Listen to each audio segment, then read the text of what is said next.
And so that's why mine is stuck for so long because my fans keep it alive. Not that I don't. I try not to talk about it at all. But every interview, I got to bring it up again. Every newspaper article or magazine article on me, they bring it up again. So it's always like this ongoing thing where I'm trying to kill it, but the fans want to keep it alive, so it stays alive. That's how it goes. All right, so it still continues. Still, the drumbeat rolls on, and now Moshe would like to ask you a couple questions. Go ahead, Moshe. Yeah, as you know, we're broadcasting live out of Jerusalem, Israel. A few years ago, you had the opportunity to fight here in Tel Aviv. Can you tell us what that was like, fighting in Israel? Dude, it was great. Being this far away from Israel, you get only, watch out. You have to worry about the East Bank and West Bank. You got to worry about bombs going off everywhere. It's really, it's a war zone. Like, why would you want to go over there? And we got over there, and I had the absolute best time. Like, it was such a good time that I wanted Israel Fighting Championships to throw another fight just so I could bring my family over. So I wanted to bring my daughter and my sons over for them to go see. Because remember, we got to spend a day and a half in Jerusalem, and in the surrounding area. We went up we toured all the great sites of Israel that you possibly can. And in America, you just hear about them in books and you read about them in books, and you get them taught to you when you're in class. You don't actually get to see it. So we actually got to go down and see it. And I want to go back again to have my family go to it. I had a great time in Israel. I would go back if ever offered the chance again to go over there. I would absolutely go over. 100%. I would go over. Well, that's great to hear. What was the fight like? How are the fans? I know there's a big base of MMA fans here in Israel, but we don't get to see fights that often, rarely ever see any live. So what was it like having them actually there? Well, first of all, if your government and the UAE government would get their stuff together, you guys would be able to go over to UAE and see now the UFC has gone over there and be able to watch the fights live, because it's not that far away for most citizens to get over there. That's a governmental issue. That's political. It's got nothing to do with the fans. The fans actually, probably, if you take Japanese fans, is the most knowledgeable, because Japan comes from a base where their number one sport is sumo, their second sport is judo, and their number one pastime is karate. So it's not baseball like it is in America, or basketball or football. It's all combative sports. So Japanese citizens really understand MMA. Taking the Japanese fans as the number one fans, I would probably say the Israeli fans are number 3 behind the Brazilian fans as far as knowledge goes. And just as passionate as the Brazilian fans, but a lot more understanding of the stand-up game as well. Where the Brazilian fans love the ground game, the Japanese fans understand the ground game, but they don't cheer very loud. The Israeli fans cheered extremely loud, but also understood the striking and the nuances of striking, as well as the ground game. So it was great to fight in front of all those fans, because even when there was no action going on, they still understood why there was no action going on. And they were patient enough to wait. They didn't start booing and start catcalling. They knew that, hey, action's going to start in a second. Just give them a minute to get through this position change, and then they would sit there and wait for the change to happen. I now want to ask more specifically about your career, because you fought some pretty famous fighters. Matt Hughes, also Jason Mayhem Miller, who's famous for the Bully Beatdown show. You're able to TKO him. And 2006. Any particular fighter that kind of stands out a little more than some of the others? Probably the Matt Hughes 2 fight, just because that's the one that everyone talks about. I think it's either number 2 or number 3 of best fight of all time in UFC history. It's still Dana White's favorite fight. It's Lorenzo Fertitta's favorite fight. It's just one of those deals where, I'm on the losing end of their favorite fight, but it was such a comeback fight and such a big deal for him to win after me, beating him up so bad that it's the one, like I said, it's like my nickname. Like, everyone always brings that fight up. So it's probably the one that's always in my head more. It's probably the one that's always around more. So that's the one I have to deal with more than any of the other fights. But that fight, obviously, is the biggest one. The Verissimo Ceruto fight I had in UFC 50 was a huge fight. Fighting Dennis Hallman in UFC 48 was a huge fight. And, of course, the Jason Miller fight, because I had retired for 9 months, and I was weighing about 230 pounds on a 5'10" frame is fat. I was basically a bowling ball. And when I got the call from TJ Thompson in Hawaii, hey, do you want to fight Jason Miller at 185? in 6 weeks. I was like, sure, I'll take the fight. And I went and stepped on the scale. I was like, geez, I'm so far out, I'm not able to make weight. So for that one, that was, for me, was like one of the biggest fights because it took so much energy for me to make weight, for me to get my weight down there, and to be under control and still be able to win a title over at Icon was huge. So those are probably my biggest fights out of my career. And George St. Pierre, I mean, he is one of the best pound for pound. Really fun to watch. Obviously, I know that fight didn't go the way you wanted to, but what was it like to step in the cage and go against St. Pierre? I couldn't tell you really, because I had my right ankle. I had torn all the ligaments in my right ankle. I had one partial ligament left holding my ankle together. Everything else was gone. So when I shot the double leg in the middle of the first round and he ran over me, it wasn't the fact that he had such good defense wrestling-wise. When I shot, I blew my ankle out. Like my ankle completely torn. I felt like someone put a hot poker in it, in my Achilles. And so I just got run over, and I had to give him my back because I couldn't do anything else. So I had to get him to choke me out because he already hit me. He elbowed me twice and cut me open. I was like, I'm not going to sit here and take eye damage. So I just rolled over and said, here, take the choke, and gave him the choke so I could get out of the fight. So really, I couldn't tell you how, what it was like to fight him because I really didn't fight him. Right. So that's the only fight that I should have probably called Joe Silva and said, look, I'm too hurt, I can't fight. Went and had surgery and came back another day. But it's just, that's one of the things you live and learn as a fighter. Absolutely. Yeah. Moving on later to your career, I believe it was either Bama 6. I think you were training with a left-handed striking coach, and you had said that made a big difference in terms of the way that you fought. Do you believe that maybe something like that earlier in your career might have changed it drastically? Yeah, actually, Tim Lane, as you were talking about, he was actually with me in Israel when I fought. He cornered me in Israel.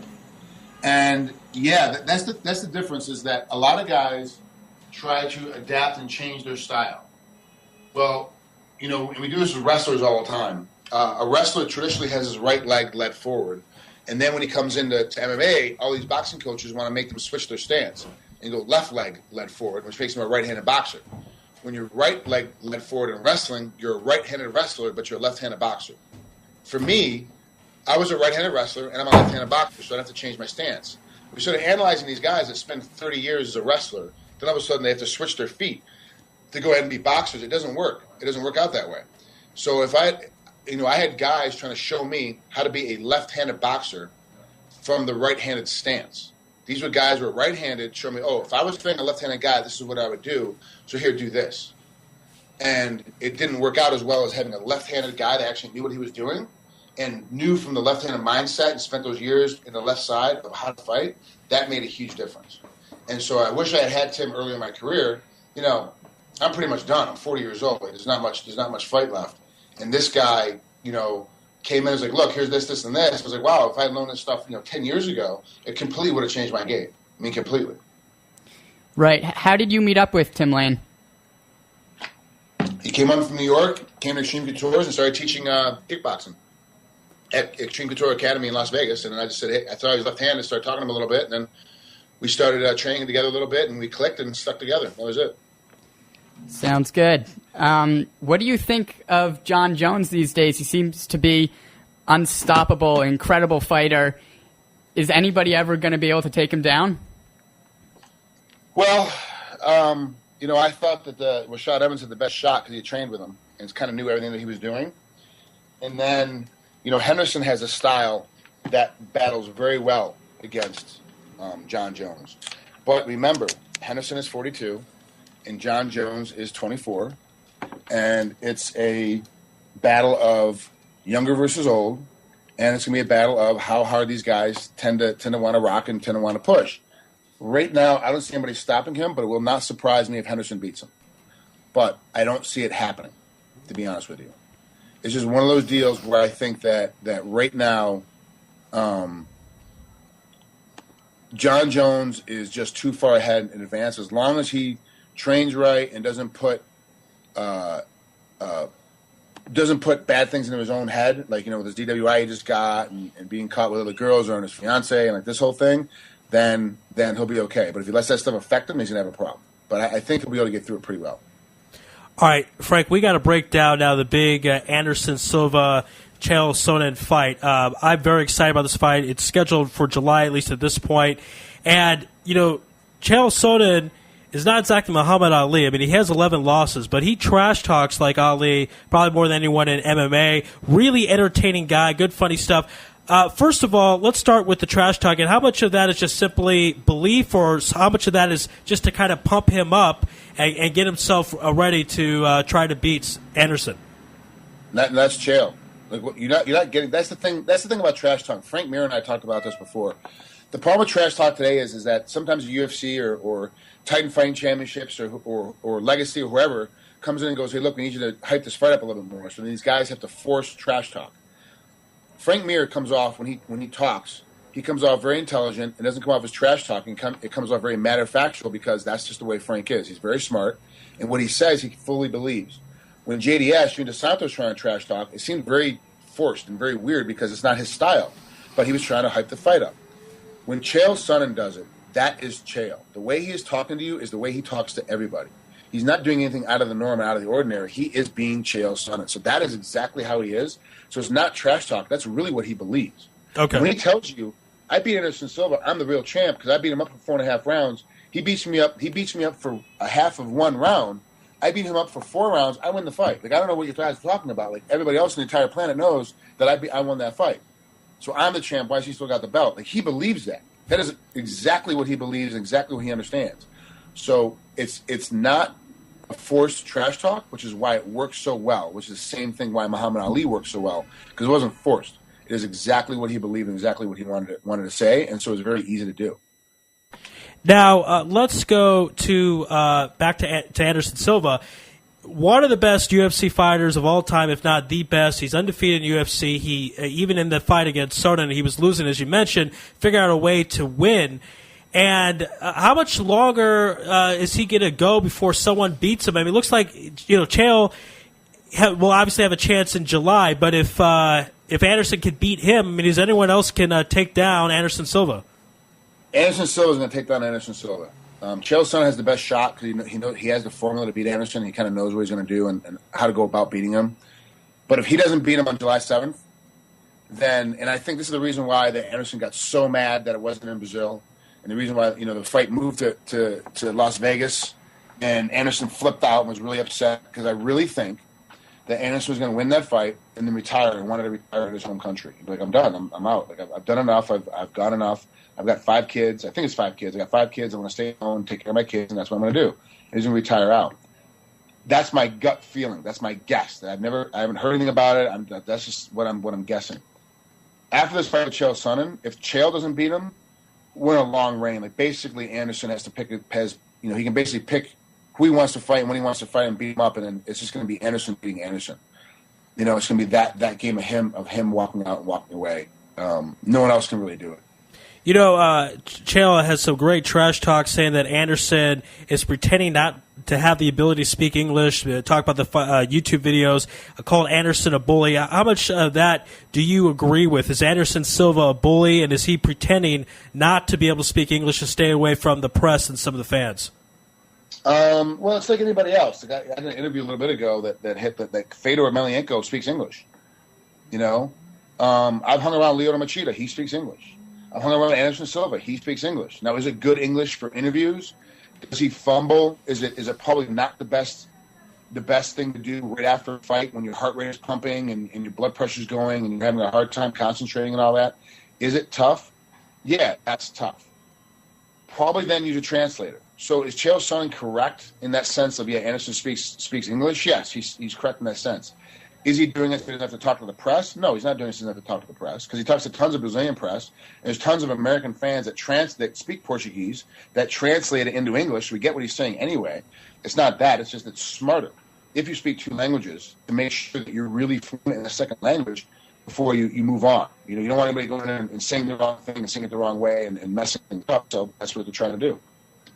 And a few years ago, of course, there was that fight where Anderson Silva was really kind of taunting his opponents, didn't really finish him out, and the fans were booing. Dana White refused to put the belt on Anderson Silva. So Anderson, his attitude, let's talk a little bit about that. Does he want to really entertain the fans in July, put on a show for them, or is he just looking for the W and, like you said, potentially retire or just kind of call his shots afterwards?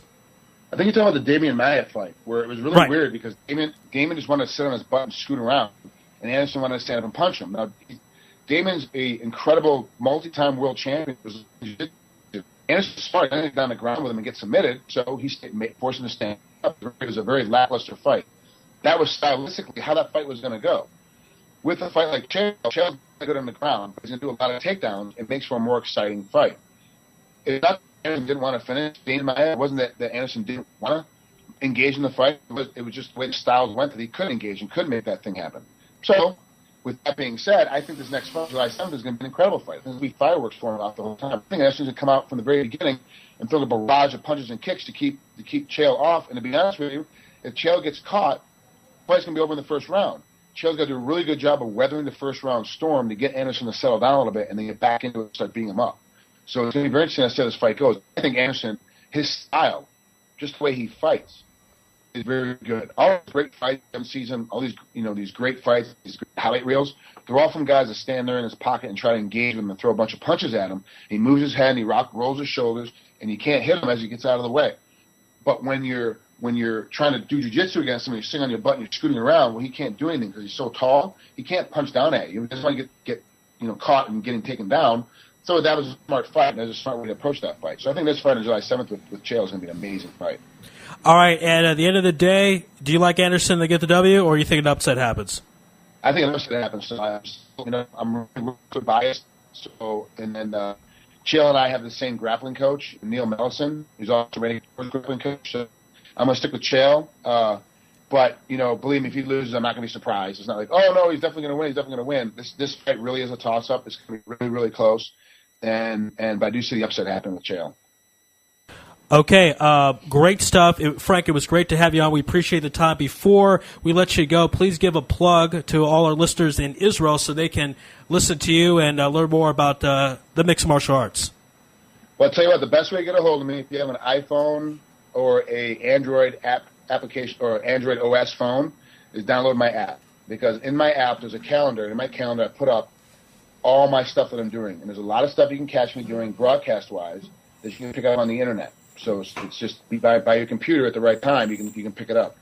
It's just the Frank Trigg MMA app. If you search for it in Android or in the iTunes store. If you don't have either one of those, or if you want to as well, I'm always on Twitter. Just follow me. It's at Frank Trigg, one word, no space, and it's the same on Facebook. And my fan page, believe it or not, on Facebook is Frank Twinkle Toes Trigg. So it's easy to find me. I'm basically on every social network out there, so it's easy to find me, and I'm pretty active on all of them. So, all right. So at the end of the day, the nickname still sticks even on Twitter. So good stuff there, Frank. We really appreciate it. It was a lot of fun, and we got to do it again soon. You got it, guys. Thanks, man. I'd love to come back and talk to you guys again. All right, Frank. Be well. All right. That was Frank Trigg, who is an MMA expert, former MMA fighter, fought some of the best in the business. Right, very interesting interview there. And now covers the sport, and you heard his take. He actually likes an upset in the big Chael Sonnen versus Anderson Silva fight.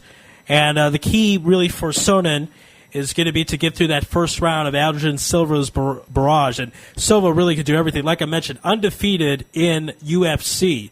Not his entire mixed martial arts career, obviously, but UFC undefeated. Dana White has said he's the pound the best. Like a great champion, figures out a way to win, even when it looked like he was losing, as he was losing with the Sonnen fight, losing about 4.5 rounds. Now, there was some controversy after the fight as Chael Sonnen tested positive for higher testosterone, but it looked like that he may have done it or may have had permission to take what he needs to take. Chael Sonnen has a certain condition that he's allowed to take certain testosterone. I don't know I'm not a doctor, so I know exactly how it works. But in any case, fight's on July, and it's going to be great, great stuff. I'm going to keep an eye on it, and we're looking forward to it. We're going to take a break. On the other side, Zach Lee Rigg, no relation. You're listening to Lewis Live on IsraelSportsRadio.com. Want to remind anyone, by the way, to check out the store by clicking on the store tab of IsraelSportsRadio.com. You're tuned in to the only all-sports talk network in the Middle East, IsraelSportsRadio.com. Body and Soul Gym in the heart of Talpiot. Great machines, excellent staff, and wonderful classes such as Pilates, yoga, and kickboxing. Give them a call at 02-678-8861. Once again, that's 02-678-8861. www.body-soul.co.il. Once again, that's www.body-soul.co.il. That's Body and Soul in the heart of Talpiot, which is great for your body and your soul.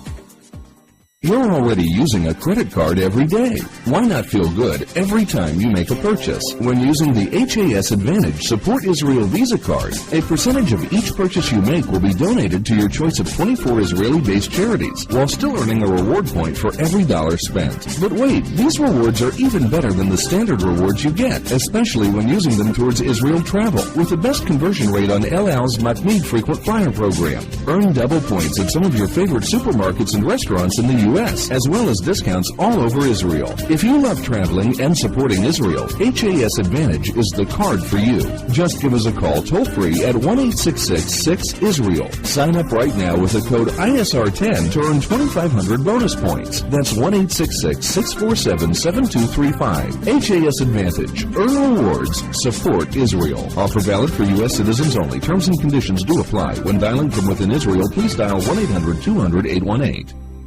Israel Sports Dynamics specializes in football consulting, equipment, uniforms, and more. Great brands such as Nike, Russell Athletics, Schutt Sports Products, and many more. Just one call away. With over 30 years coaching experience with university and professional athletes, Terry Hill, owner of ISD, can advise you for all your sports needs. Call 054-581-3248. That's 054-581-3248, or visit our website at www.isdisrael.com. If that's not easy enough, click on the ISD banner on the Israel Sports Radio website and be part of the game. Are you tired of paying for expensive gym memberships that you don't use? Are you frustrated by not seeing results? It's time for the X1. Israel Gym Systems is proud to launch the X1 suspension and bodyweight training system.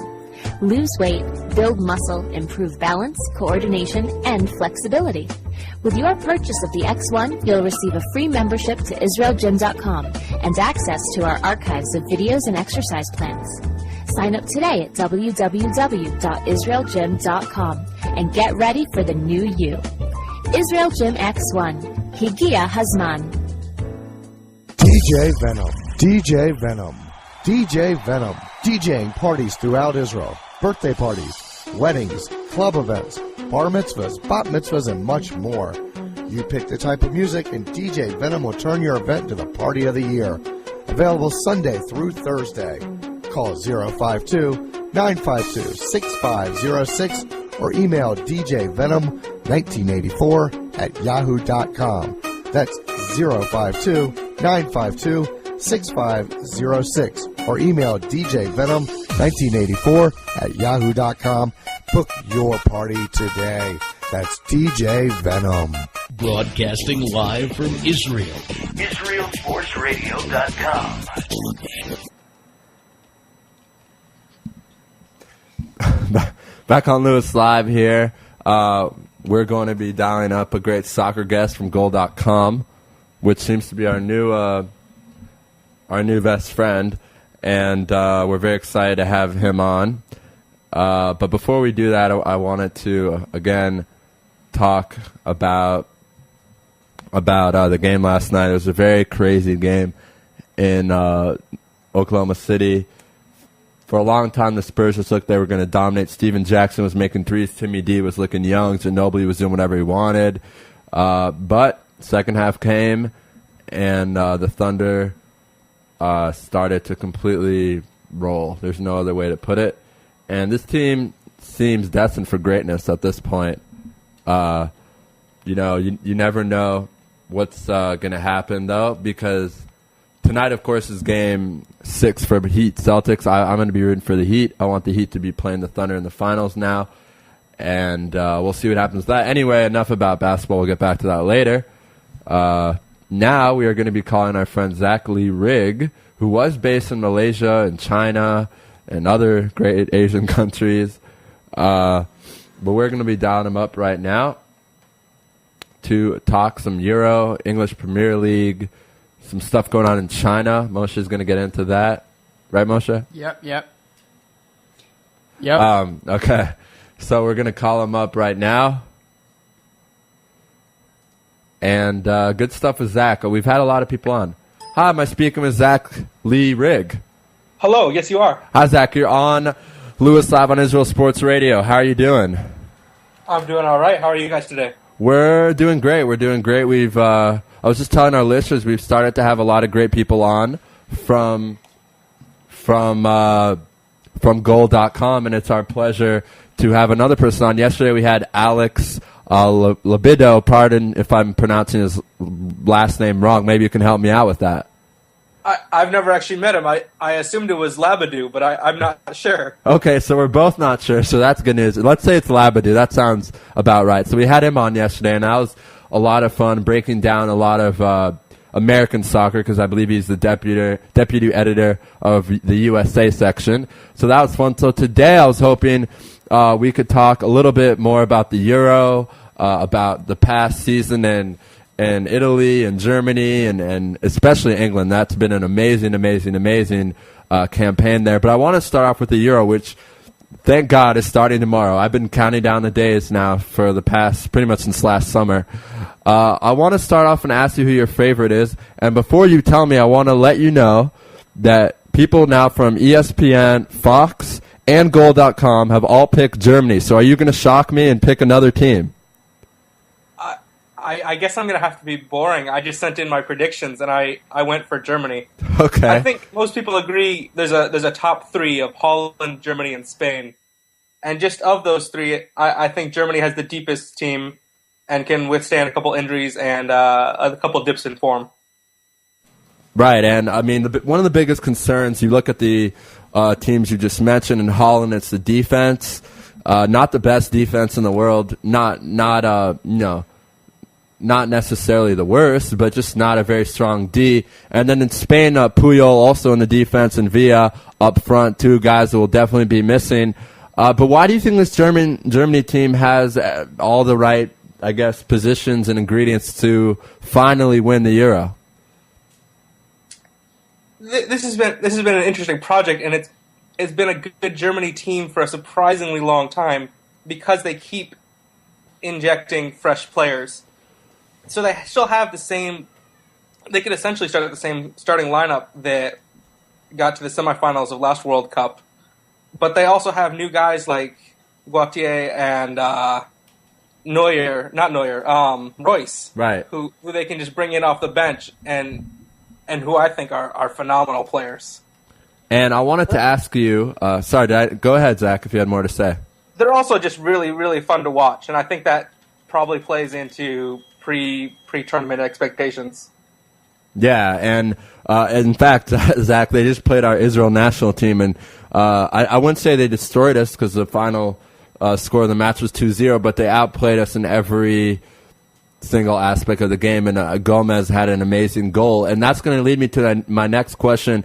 It appears right now in the German media and pretty much what everyone's saying in Germany is that Gomez will come off the bench, and Klose, who's one of the best, you really could argue one of the best goal scorers in international play in our era in the last 20, 30 years, along with Ronaldo, will be starting in front of him. Do you like that call?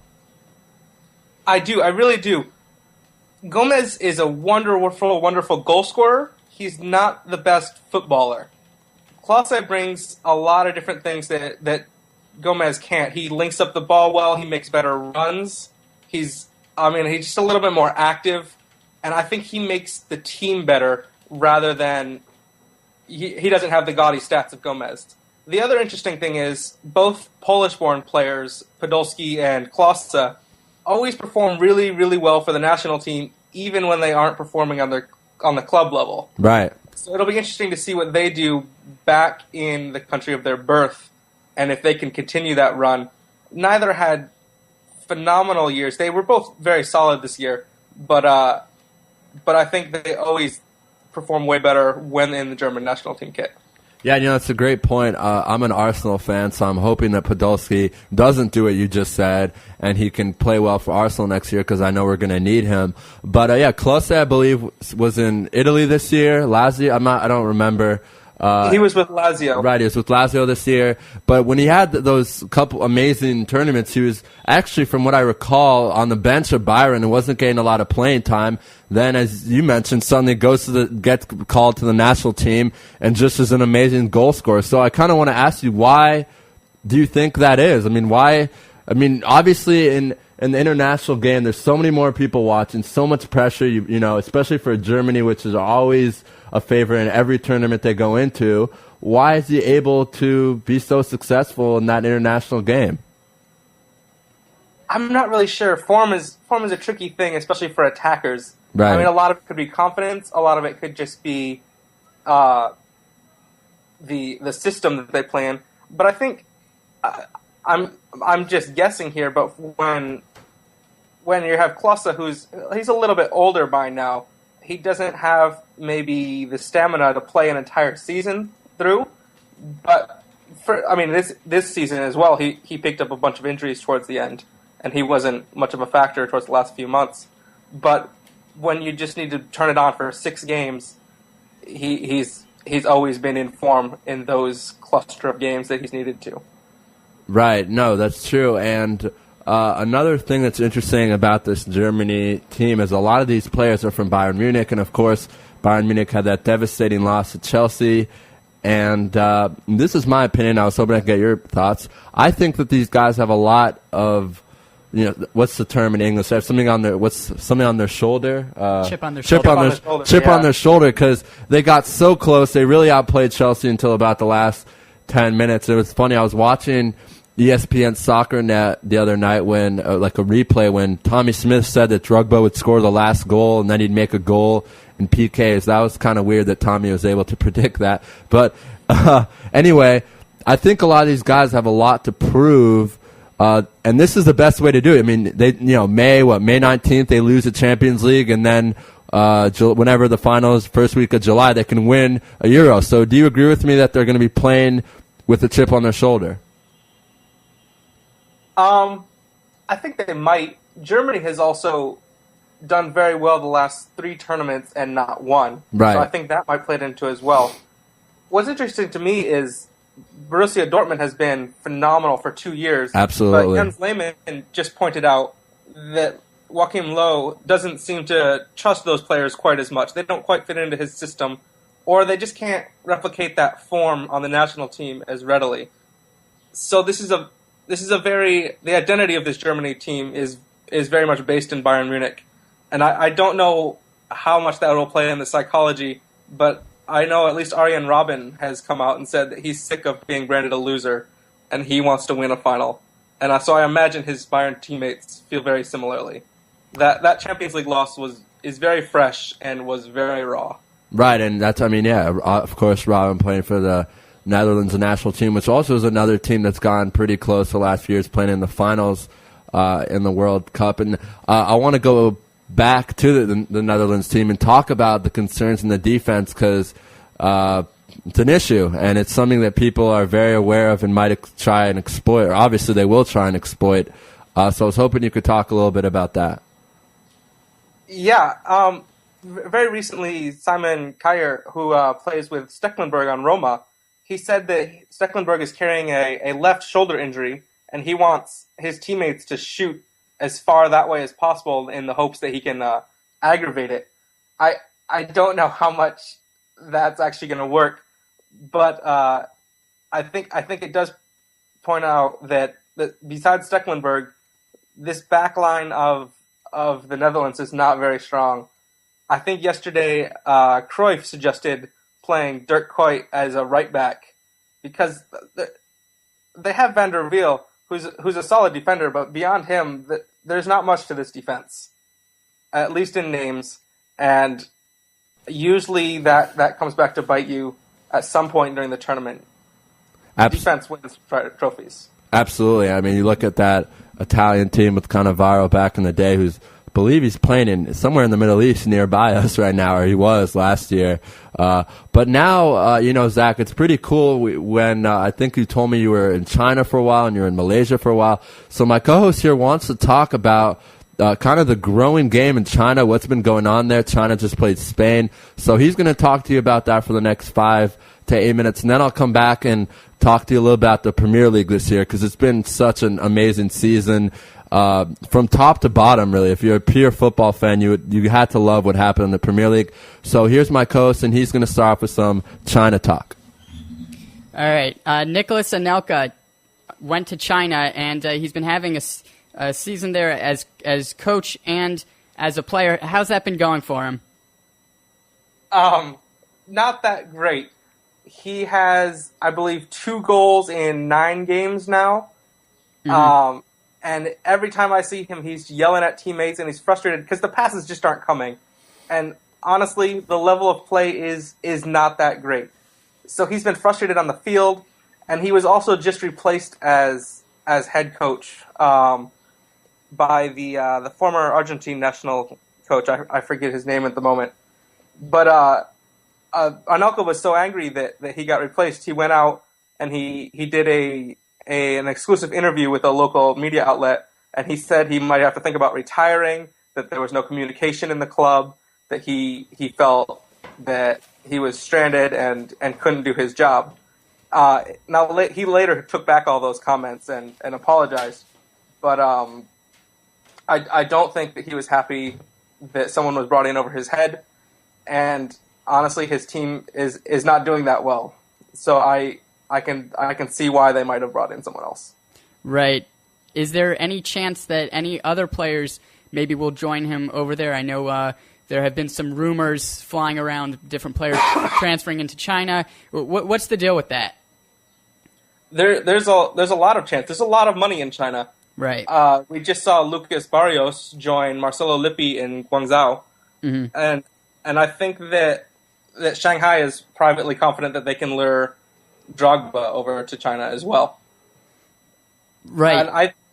And we're going to see continuing lessening. Currently, they can only have 4 players from outside of Asia on the roster, and I think that's gonna change in the near future. They're going to allow more, and with the economy there, we're going to see more big name players move to Asia. Money talks. Right. Do you think Drogba's going to make that move over there? Obviously, it's a lot of money, but maybe somebody like Drogba wants to win in the Champions League. Is he going to transfer over to China? I think it's likely. The people I talked to in Shanghai, everything they were hearing from the club was that it was progressing well. I thought he would have signed by now, so I'm not sure what the holdup is or if he's still looking at options. But if I had to guess right now, I would guess he's going to China.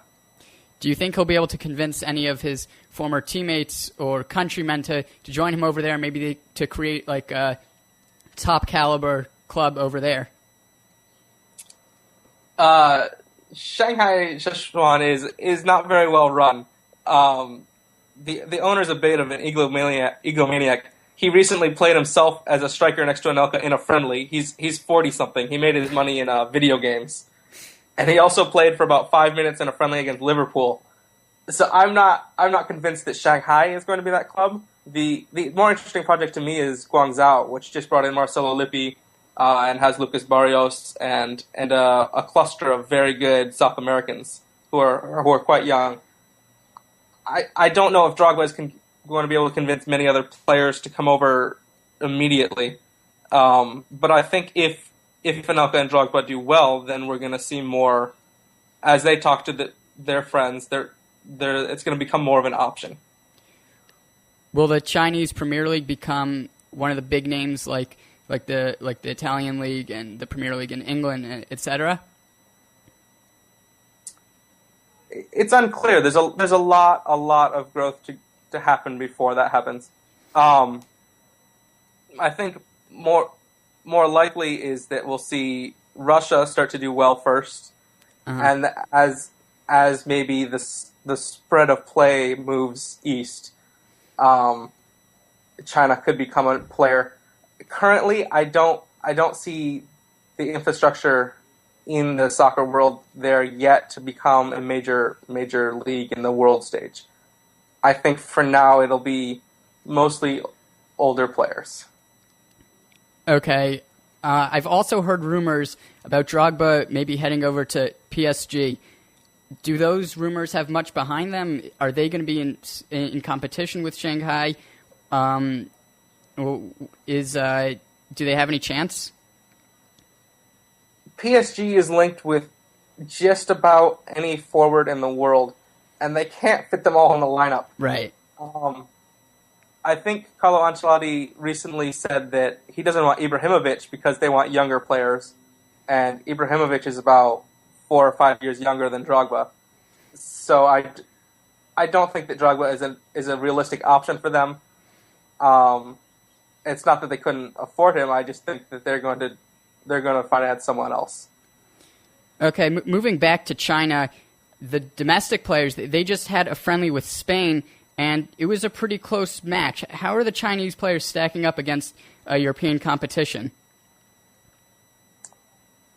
China is still trying to stack up against Asian competition. The Chinese national team lags behind Korea and Japan. I don't think they've qualified for a World Cup in several years. So I don't think that they're much competition for Europe currently, besides in a one-off friendly. They still have work to do before they're going to become a major power in Asia. I think it'll happen eventually. There's just the country's too big not to do well in Asia eventually, but for now they're still lagging quite behind. Right. Moving back to PSG, sorry, I forgot to mention this before, but Maicon's been connected with them as well. Obviously, that's not a forward, so maybe they'll be able to catch him. Have you heard much about that? I hadn't heard that rumor yet, but I like that one because I think Inter would sell just about anyone for the right price. But also, PSG wants to bring stars, and they can't continue to bring attacking midfielders and forwards. They need some other positions covered. So I think that could be an interesting plot this summer. But like I said, I haven't heard about it yet. Okay, and moving back to the World Cup, do you think there could be any big X factors out there who could maybe change the tournament drastically? The world, any major players who could change the World Cup? Sorry, I meant teams. Teams. Yeah. I'm not sure that one will come along just yet. We just had Spain become the 8th team to win it, and I think that was a gratifying story because they play a very interesting style, a very unique style, and I think they've proved that they're among the world's elite now. I'm not sure we're going to see another new winner for a little bit, but then again, it is a knockout competition, and anything can happen. But I don't foresee any new teams becoming elite national teams in the next 2 years. Right. Obviously, you said before that Germany, you're picking Germany to win it all. It seems to be a popular pick. They've got a great team. We recently saw them in Israel, and they're definitely going to be a very fun team to watch out there. Definitely looking forward to that. Are there any other leagues in Asia that you know of that are going to be trying to make moves to match China? Yeah, I think that Japan's league and Korea's league are already much stronger than China. Right. And there's also a lot of money in the Middle East, obviously. I think Raul is headed there as well. And so, I think that the Middle East will continue to sort of play in the same league as China, as in poaching big name stars from Europe, and hoping to use that cachet to build the leagues and to build an infrastructure. Now, like transferring that into a quality league from top to bottom is an entirely different topic. But I mean, having money and bringing in big players is a start, and it is one way to build a league.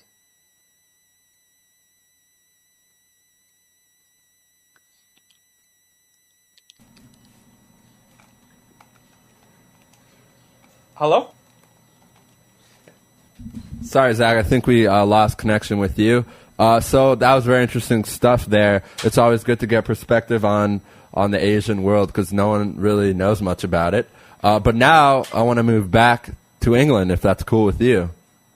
Yeah, let's do it. Let's do it. Okay. So at the start of the year, a lot of people were saying that Man City could do it, but no one knew if they could do it just because Man United always does it.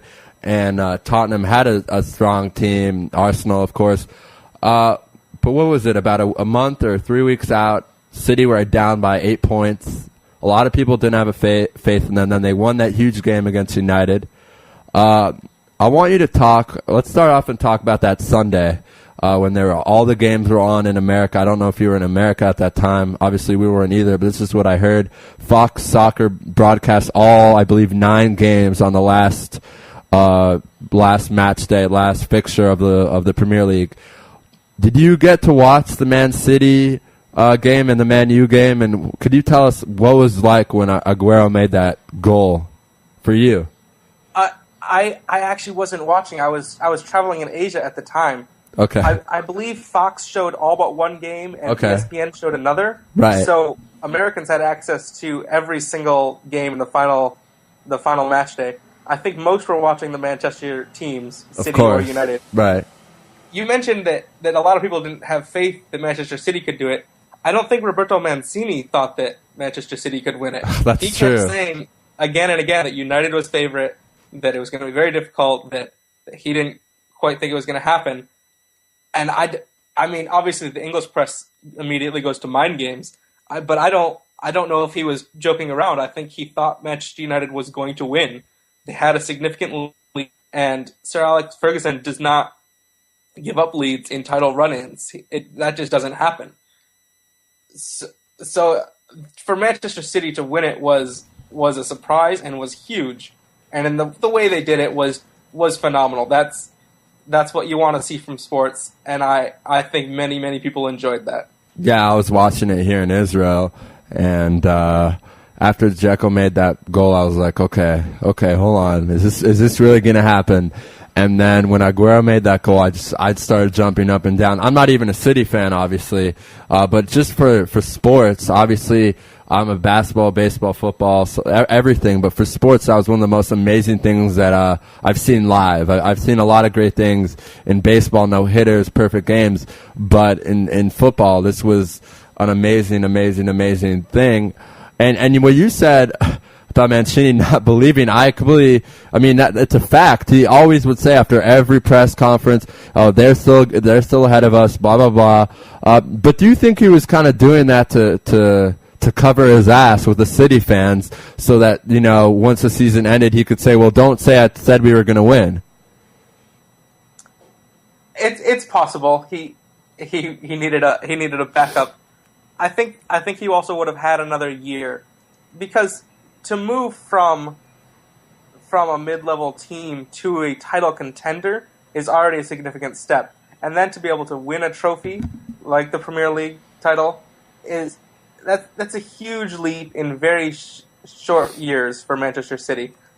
And I think that he probably would have been given another year to try it again, even if he hadn't won.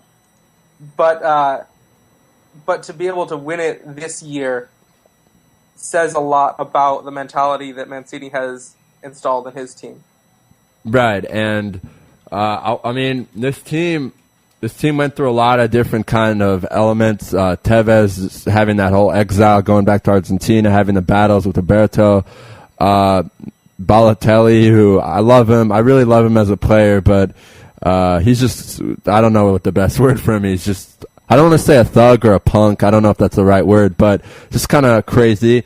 But there's been a lot of transfer talk, and we want to kind of move into that in our last about 3 minutes of the segment.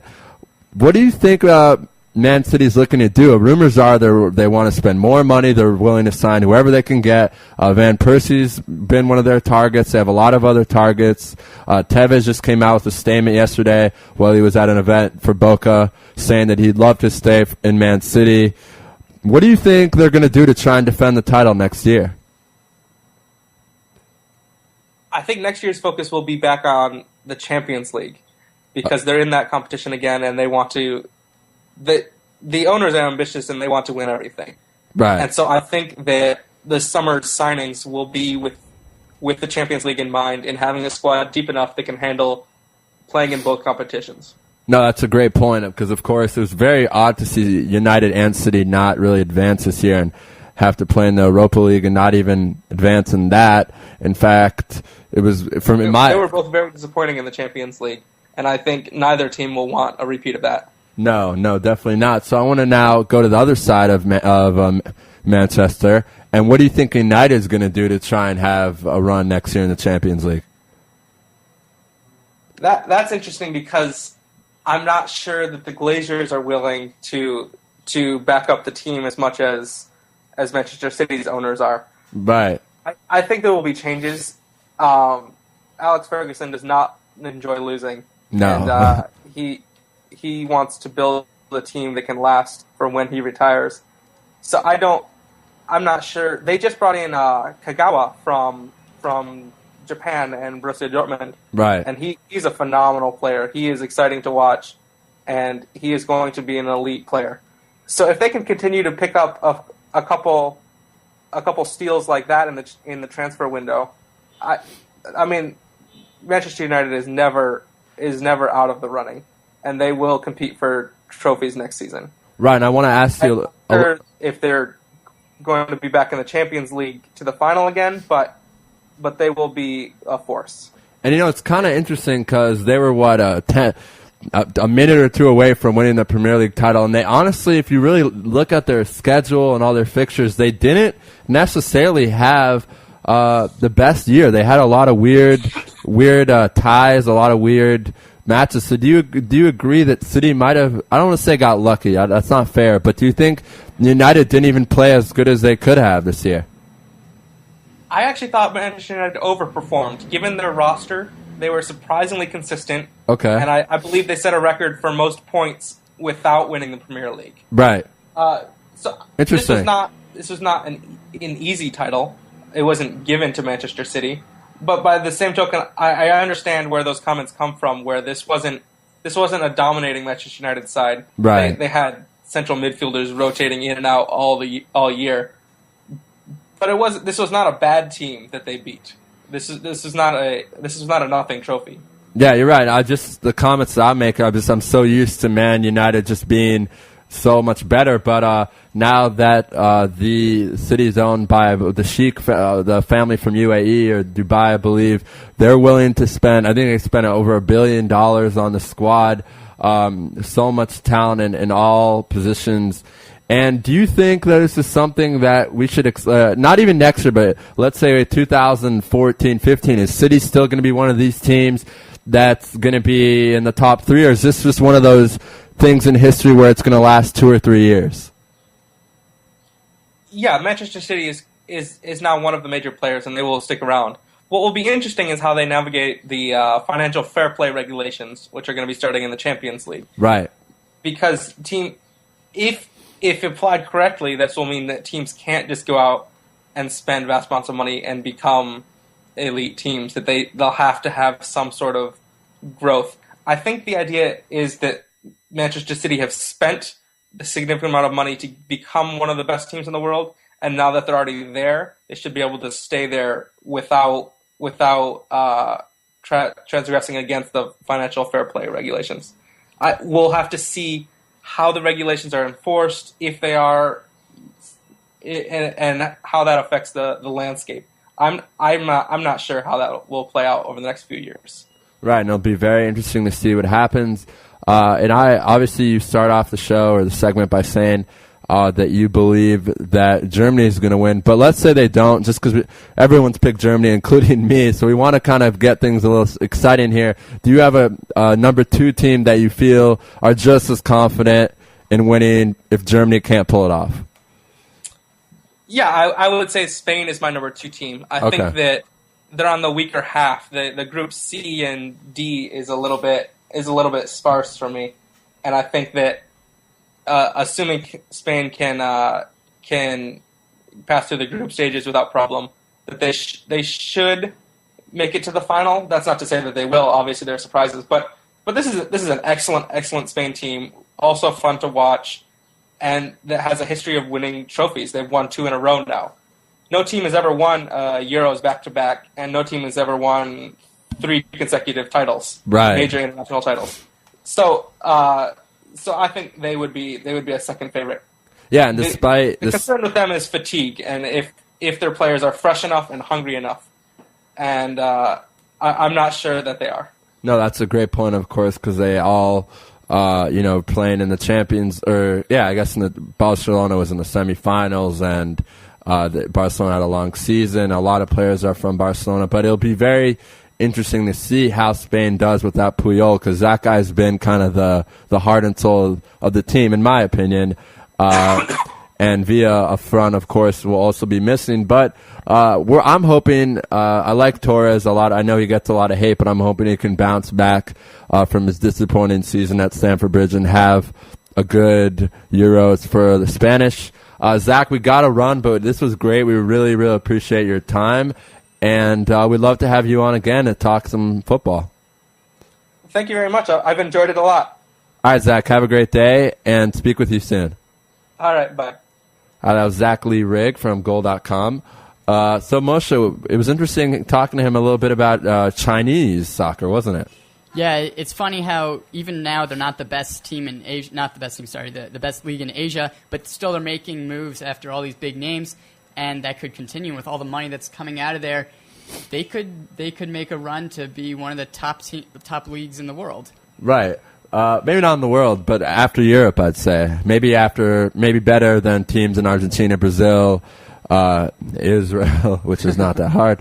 But I don't know about that much. You think that they can be as good as a league in Spain and in Germany? I don't think that's true. Look at the economy. Look at the money. The players always go to the money. I think it's a possibility. Right, but the players want to play in the competition. The players who have gone to the money have been players who have aged in the Premier League, but you never know. You could be right in 50 years. For the next 5-10 years, I don't think that's going to happen. But interesting stuff there. And if you look at China and their economy, they're really surpassing everyone in the world right now. The owners of those teams are quadrillionaires, and they're willing to invest whatever they can. In fact, China's trying to right now, I think their best thing, Moshe, would be to try and keep up with the Japanese and South Korean national teams, because Japan's done very well recently in the World Cup. Same with South Korea in the last 20 years. So maybe the new goal for China will be to kind of compete in the World Cup in the next few years. I think they were there in 2002. Don't remember, but they've been there, but they didn't do much. Even North Korea has been in the World Cup recently. So it's time for China to use that, 1.3 billion people population? Something like that. And advance on and cause some movement, because right now basketball is growing there. 130, 40, 50 million people. I think 140 million people tuned in to watch a lot of Yao's games on some nights when he was back in his days. And then 325 million people watched the NBA Finals last year in China. Wow. Yeah, that's about the population of America. America's 330. So China's definitely a great market for sports, and we'll see what happens there. We're trying to get in touch with our next guest, who's also a soccer guest, but we can't seem to get a hold of him. So we're going to take a commercial. We'll be right back. Stay with us on Louis Live at 12 p.m. local time. We have a special guest, Samaki Walker from the Lakers, and at 11:30 a.m. In the United States, we have Henry Lawrence, former Pro Bowl and Super Bowl champion at the Los Angeles Raiders and Oakland Raiders. So stay with us. And right now it's going to be Moshe and Rafi for the rest of the show. We'll be back. You're tuned in to the only all-sports talk network in the Middle East, IsraelSportsRadio.com. Body and Soul Gym in the heart of Talpiot. Great machines, excellent staff, and wonderful classes such as Pilates, yoga, and kickboxing. Give them a call at 02-678-8861. Once again, that's 02-678-8861. www.body-soul.co.il. Once again, that's www.body-soul.co.il. That's Body and Soul in the heart of Talpiot, which is great for your body and your soul. You're already using a credit card every day. Why not feel good every time you make a purchase? When using the HAS Advantage Support Israel Visa card, a percentage of each purchase you make will be donated to your choice of 24 Israeli-based charities, while still earning a reward point for every dollar spent. But wait, these rewards are even better than the standard rewards you get, especially when using them towards Israel travel, with the best conversion rate on El Al's Matmeed frequent flyer program. Earn double points at some of your favorite supermarkets and restaurants in the U.S., as well as discounts all over Israel. If you love traveling and supporting Israel, HAS Advantage is the card for you. Just give us a call toll-free at 1-866-6-ISRAEL. Sign up right now with the code ISR10 to earn 2,500 bonus points. That's 1-866-647-7235. HAS Advantage. Earn rewards. Support Israel. Offer valid for U.S. citizens only. Terms and conditions do apply. When dialing from within Israel, please dial 1-800-200-818. Israel Sports Dynamics specializes in football consulting, equipment, uniforms, and more. Great brands such as Nike, Russell Athletics, Shutt Sports Products, and many more. Just one call away. With over 30 years coaching experience with university and professional athletes, Terry Hill, owner of ISD, can advise you for all your sports needs. Call 054-581-3248. That's 054-581-3248, or visit our website at www.isdisrael.com. If that's not easy enough, click on the ISD banner on the Israel Sports Radio website and be part of the game. Are you tired of paying for expensive gym memberships that you don't use? Are you frustrated by not seeing results? It's time for the X1. Israel Gym Systems is proud to launch the X1 suspension and bodyweight training system. Lose weight, build muscle, improve balance, coordination, and flexibility. With your purchase of the X1, you'll receive a free membership to IsraelGym.com and access to our archives of videos and exercise plans. Sign up today at www.IsraelGym.com and get ready for the new you. Israel Gym X1. Higia Hazman. DJ Venom, DJ Venom, DJ Venom, DJing parties throughout Israel, birthday parties, weddings, club events, bar mitzvahs, bat mitzvahs, and much more. You pick the type of music and DJ Venom will turn your event into the party of the year. Available Sunday through Thursday. Call 052-952-6506 or email djvenom1984@yahoo.com. That's 052-952-6506 or email djvenom1984@yahoo.com. Book your party today. That's DJ Venom. Broadcasting live from Israel. IsraelSportsRadio.com. Okay, back on Louis Live on Israel Sports Radio. Good stuff today. A lot of soccer. Our next guest is Avi Creditor. I believe that's how you pronounce his name. We're very excited to have him on. We're going to call him in about 2 minutes. But before we do, I wanted, for anyone who's just tuning in now, I wanted Moshe to kind of recap his segment with our last guest, because it was very interesting, a lot about soccer and Anelka, and from what you were telling me in the green room in the commercial, that Anelka was kicked out of the head coaching position. So tell us a little bit about that. Yeah, the owner of the team, they weren't doing very well. Anelka, I guess, isn't such a great coach maybe, and he decided, I'm going to go get another coach. I'm going to see what maybe somebody else can do here. So he went over Anelka's head, which Anelka didn't really appreciate. Without being told, next thing he knows, he's not the coach anymore. So obviously a little bit of an awkward situation there, but he went with it, I guess, but he does not seem to be having a good time there. No, and I mean, he's always yelling at his teammates if you like see any clips. Right, but the thing is, Moshe, I mean, we were talking about this as well. That what is the competition there? This guy was in Chelsea, plays for the French national team, and suddenly he's playing. No offense to Chinese people, we love you, and you pretty much are running the world right now. Let's be honest. But the soccer there, I don't know. Yeah, no, it's not the greatest competition. People are going there mainly for the money. If they wanted to go for the competition, they'd probably end up in Europe or South America or Israel, hopefully.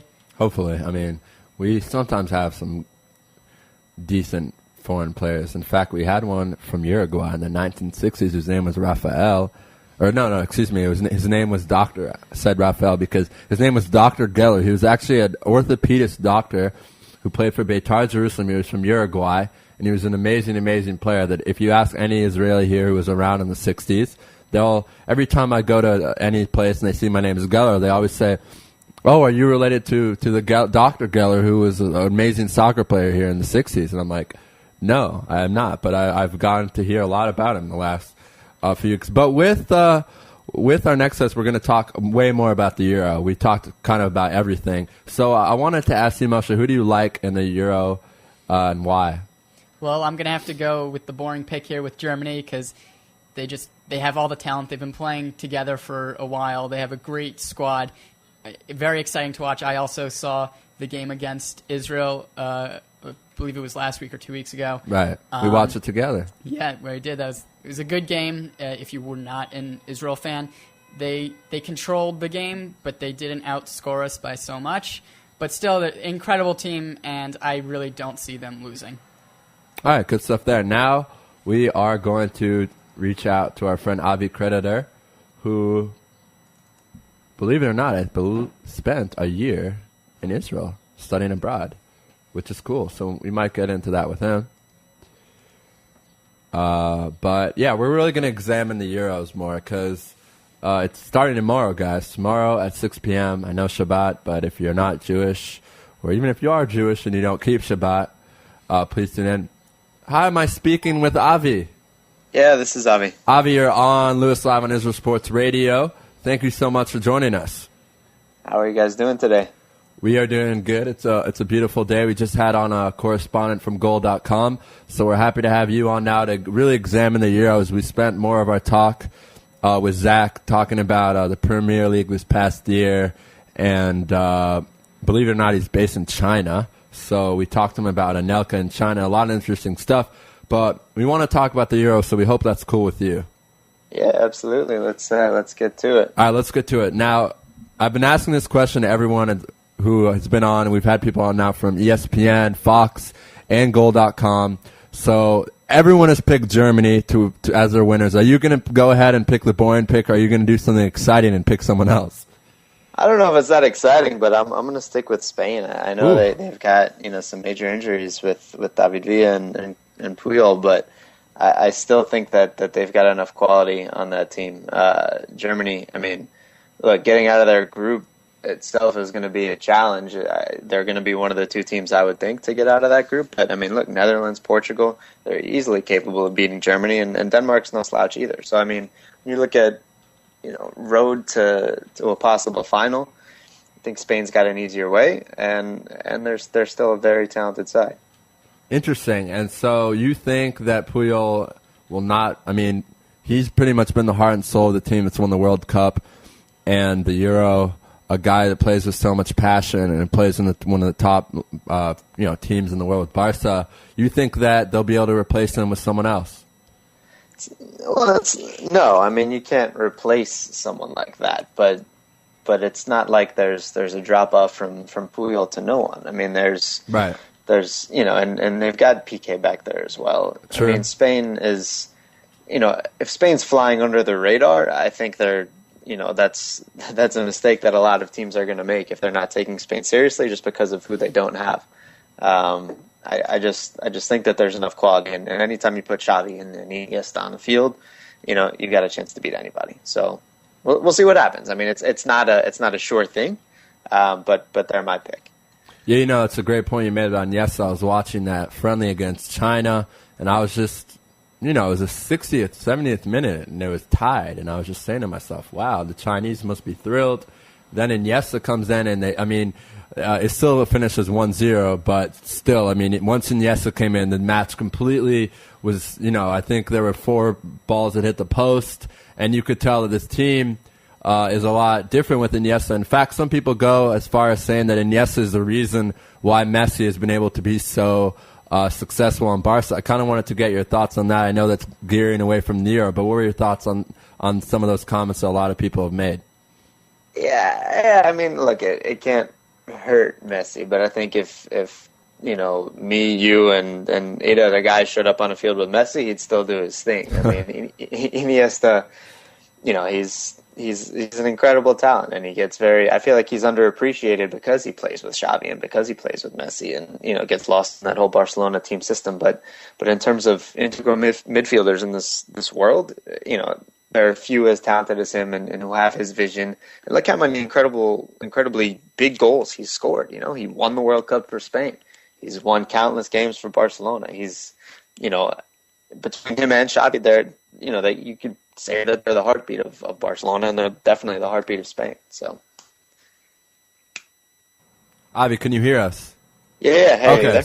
Sorry, we lost you for a second. I was saying I wanted to move on to the group of death. Netherlands, Denmark, Germany, Portugal. I was just saying that I personally, along with everyone, don't really think that Netherlands or Germany will have problems advancing. But you said this earlier. This Denmark team is very interesting, so I was hoping you could talk a little bit about them. Yeah, I mean, they've got players that, in any other group, you would look at Denmark and say, you know what, this team can get through. Christian Eriksen, midfielder from Ajax, is one of the up and coming players of in the world, really, and up top, Nicholas Bentner. I mean, when he's on, he's a guy that can finish consistently. However, consistency is the problem with him, and you saw it when he was at Arsenal and even at Sunderland this past season. There are times where he just completely disappears for stretches of games. So, if Euro happens to be the 3-game stretch where he's on, then Denmark's going to cause some problems. Right. I mean, look, they're in a brutal group. No one's expecting them to get through, but they're definitely someone who can have a say in which of the other 3 teams, Portugal, Netherlands, or Germany, don't ultimately end up making the knockout round. Right, but, just saying that sounds weird. Netherlands. I want to talk about Portugal. This team's really struggled in exhibition play. Lost to Turkey a couple nights ago. Before that, I believe they had a teco against someone. I don't recall who it was, but a lot of concerns right now for Portugal. People are saying there's not enough talent around Ronaldo. Do you buy that statement? What do you think? Do you think Portugal can surprise some people? What do you think is going to happen there? That's the thing. The potential for Portugal is so high, but they seem to underdeliver every time. And it's something where you don't get the sense that they're gonna make that deep of a run because of the group that they're in. But anytime Cristiano Ronaldo is on your side, you got a chance. I mean, not having Ricardo Carvalho is definitely going to hurt their defense. Plays at Real Madrid, one of the better defenders in the world. But with him not there, onus falls on Pepe to have a really big tournament against some of the most talented attackers in the world. At the end of the day, they're going to go as far as Ronaldo can take them. Right. And it hasn't worked out for them in the past in terms of getting to that ultimate, winner's podium. Right. But look, it wouldn't be that big of a shock for them to make the knockout round, all that being said.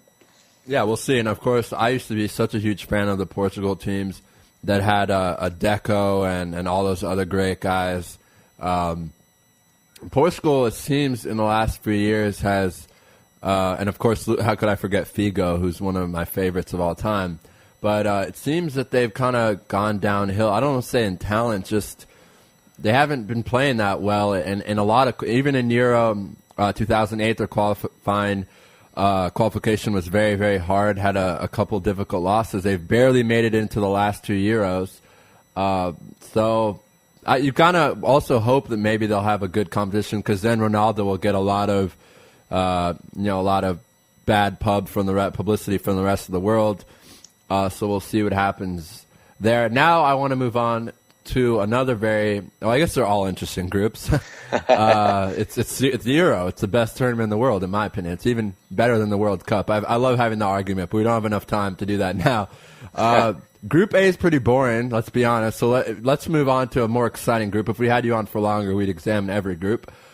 Group C, Spain, Italy, Republic of Ireland, who we're rooting for because Tommy Smith is all about that, and Croatia, who beat Israel, so I don't like them. Beat us twice in the Euro qualifying, so I'm not a fan of them. But I think Spain and Italy will be playing this weekend, I think Sunday or Monday or maybe even Saturday. Do you give a chance in hell for Italy to pull off a shocker? I know you picked Spain to win, but can Italy do this? Can Italy win?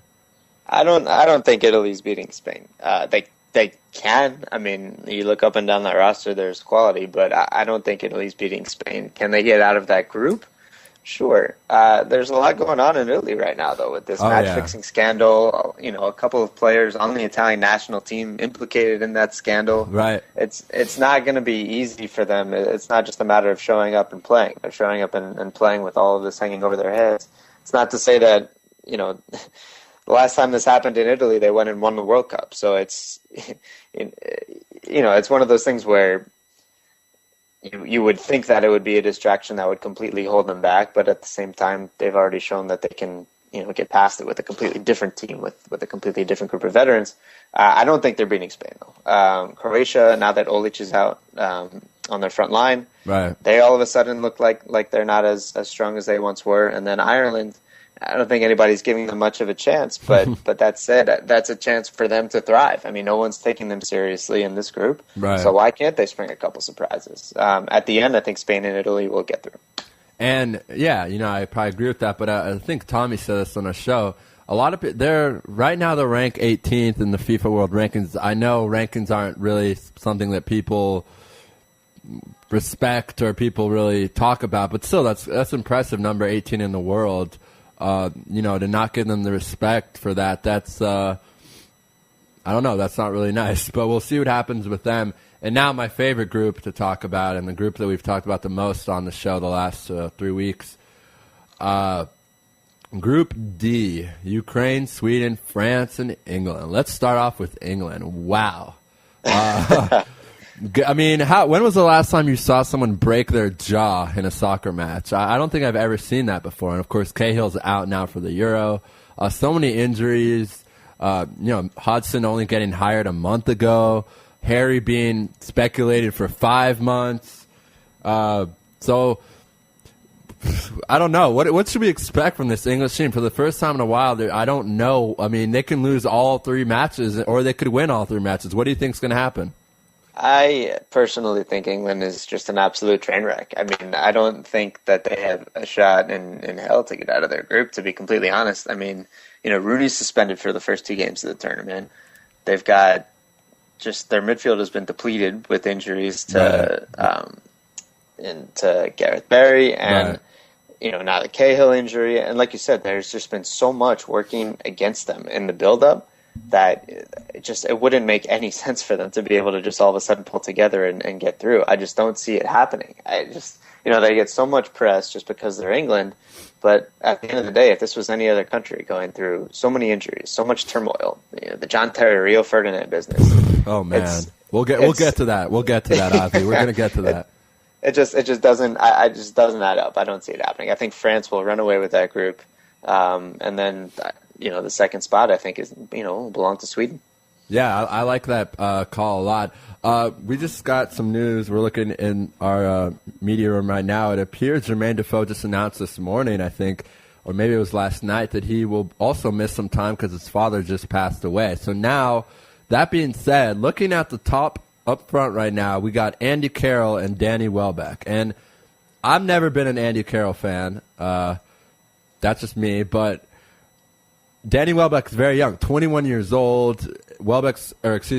Carroll's 23 years old. These guys are the guys that are going to be the forwards and the strikers for the team the first 2 games. I mean, that's kind of scary, in my opinion, for an England national team. No disrespect to them. They're very young, a lot of talent, but these guys are the up front as strikers. So would you be worried about that if you're an English fan?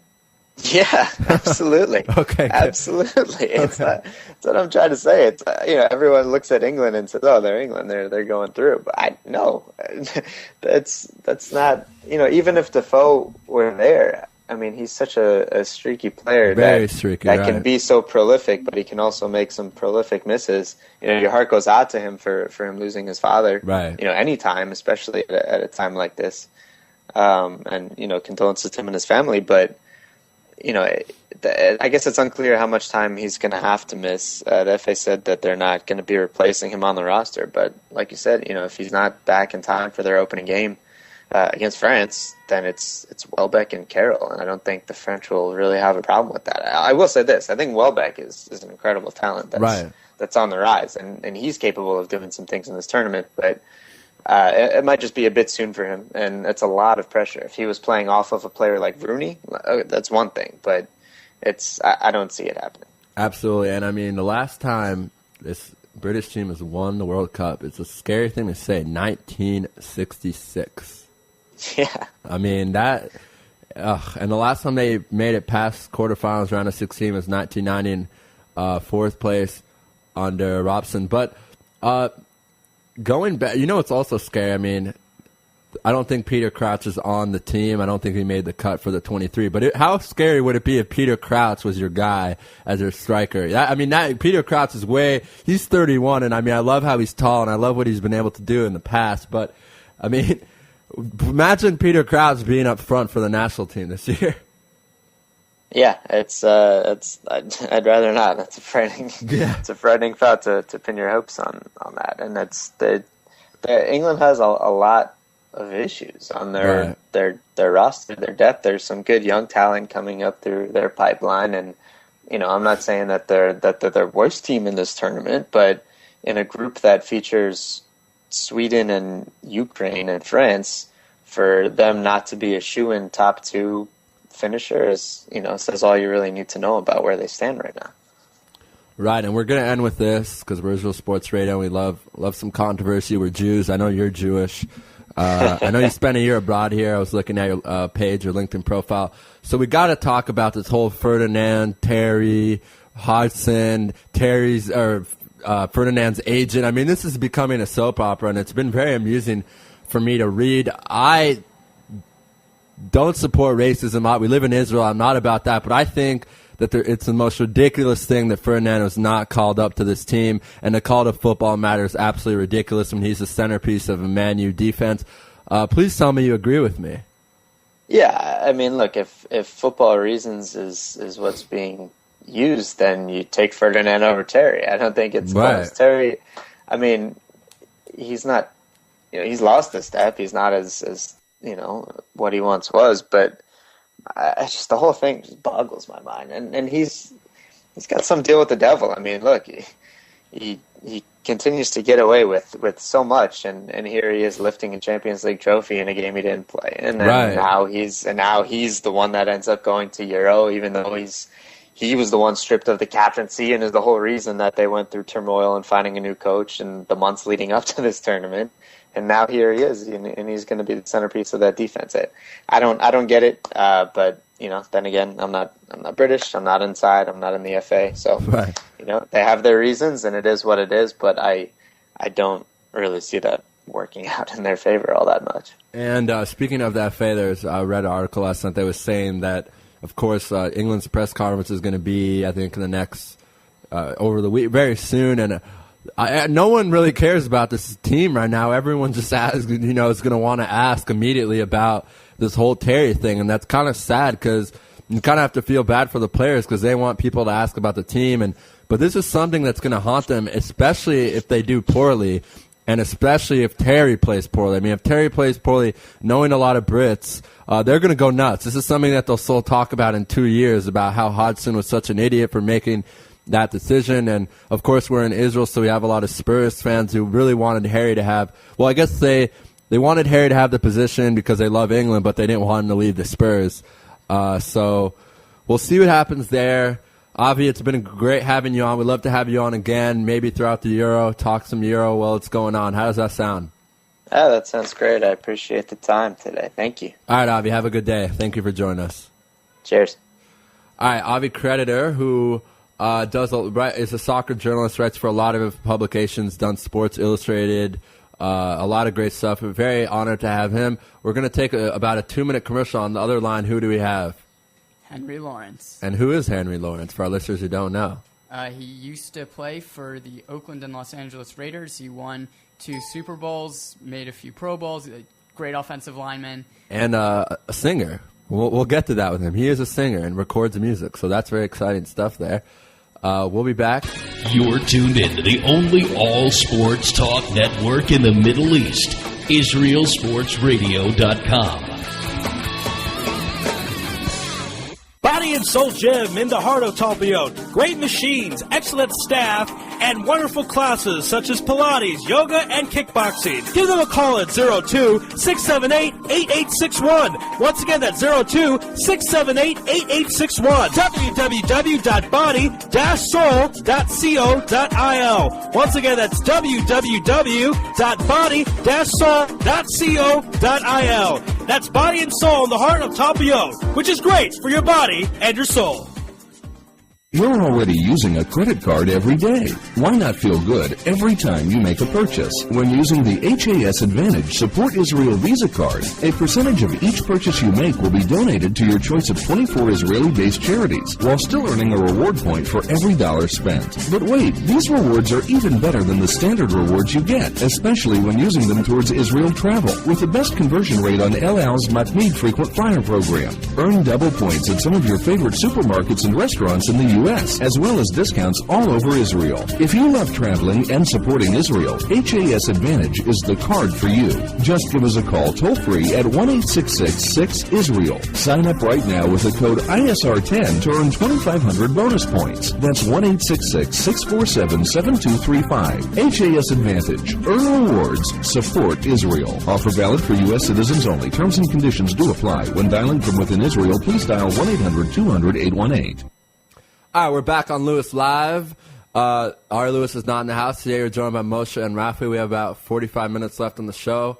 We are going to be calling right now Henry Lawrence. And if you're just joining us now, real quick, Moshe, again, tell our listeners who he is and what he's accomplished in his career, because it's a lot of exciting stuff. He's a former offensive lineman for the Los Angeles and Oakland Raiders, won 2 Super Bowls, including against my beloved Redskins. That sucks for you. Yeah, he also played in 2 Pro Bowls, also played with 3 Hall of Fame offensive linemen, Jim Otto, Art Shell, and Gene Upshaw. Art Shell, wow, okay. Yeah, of course, Art Shell, I think, was a coach on the Raiders later in his career. Yeah, he's Henry Lawrence, really one of the great offensive linemen, I think, very underrated. I guess we'll talk to him more about that. And right now we're going to be calling his manager, his agent, so hopefully we don't have any problems with that and we can get a hold of him. And very exciting interview for us. I mean, former Super Bowl champion, former Pro Bowler, a singer, a really great guy from what we've been told. Very excited to have him on. We're hoping that everything works out. Hi, is Henry Lawrence there? This is Louis Live on Israel Sports Radio. Yes, I'm gonna give you another number, and he's waiting for your call. Okay, well, you're on the radio right now. So can you send it to me via email? Yes, I can. Okay, thank you very much. Okay, I'll do it right now. Okay, thanks. Okay, so that happens, guys. It's his manager. A lot of people don't like to give out numbers, so we're gonna wait for Robert Sidler to send us a message. Of course, I didn't want him to broadcast the number on the radio because that's not fair to Mr. Lawrence. So until then, I guess we could take another commercial just because we haven't been able to take that many today. And we'll be back. And please stay with us. It's going to be a very, very exciting interview. A very passionate man. I told you, singer, gospel music. We're actually going to try and find one of his clips on YouTube for you guys. So please stay with us. We'll be back in probably about 1:30 to 2 minutes. You're tuned in to the only all-sports talk network in the Middle East, IsraelSportsRadio.com.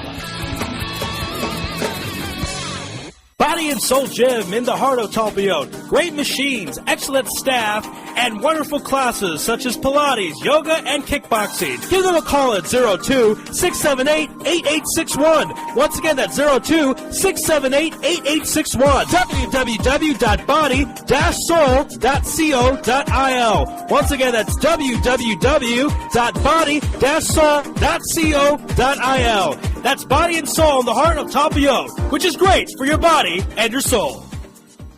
You're already using a credit card every day. Why not feel good every time you make a purchase? When using the HAS Advantage Support Israel Visa card, a percentage of each purchase you make will be donated to your choice of 24 Israeli-based charities, while still earning a reward point for every dollar spent. But wait, these rewards are even better than the standard rewards you get, especially when using them towards Israel travel, with the best conversion rate on El Al's Matmeed Frequent Flyer program. Earn double points at some of your favorite supermarkets and restaurants in the U.S., as well as discounts all over Israel. If you love traveling and supporting Israel, HAS Advantage is the card for you.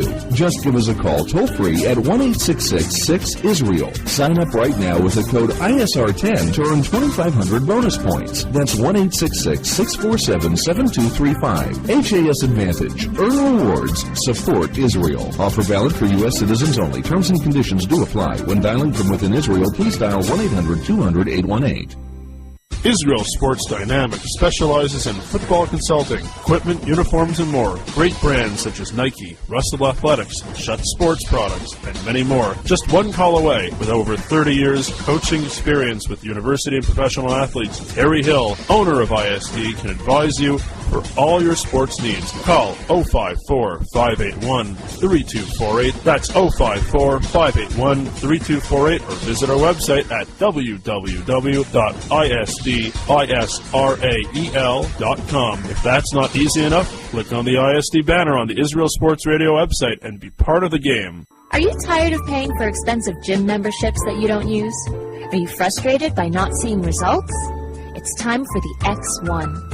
Israel Gym Systems is proud to launch the X1 suspension and bodyweight training system. Lose weight, build muscle, improve balance, coordination, and flexibility.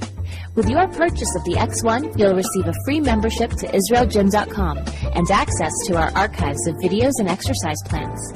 Sign up today at www.IsraelGym.com and get ready for the new you. Israel Gym X1. Higia Hazman. Back on Louis Live, we got Mr. Henry Lawrence's number. We will be dialing him up right now. Very excited to have him on. We're going to have him on for about 20 minutes. Then we're going to take a commercial break and have former Laker great Samaki Walker from the NBA. For those of you who don't know who the Lakers are. So right now,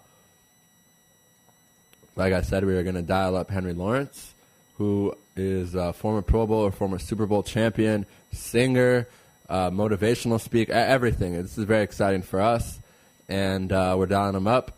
And I'm going to ask a couple questions, and then Moshe is going to come in and talk a lot about his career. So we're waiting for him to pick up.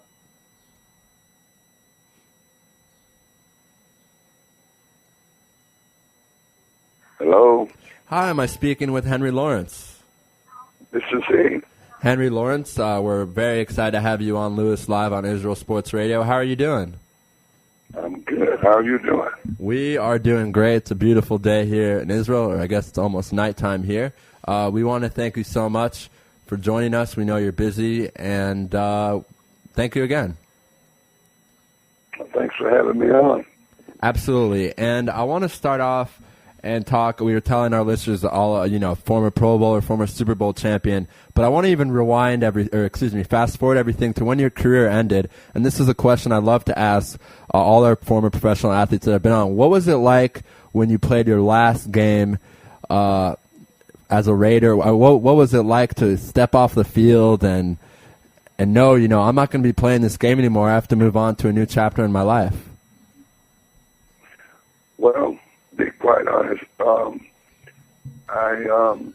my last game, I didn't know that it was going to be my last game, because I ended up getting my eyeball split open in practice, in training camp. So basically, that's literally what happened. An eye injury in practice pretty much kind of sealed the fate.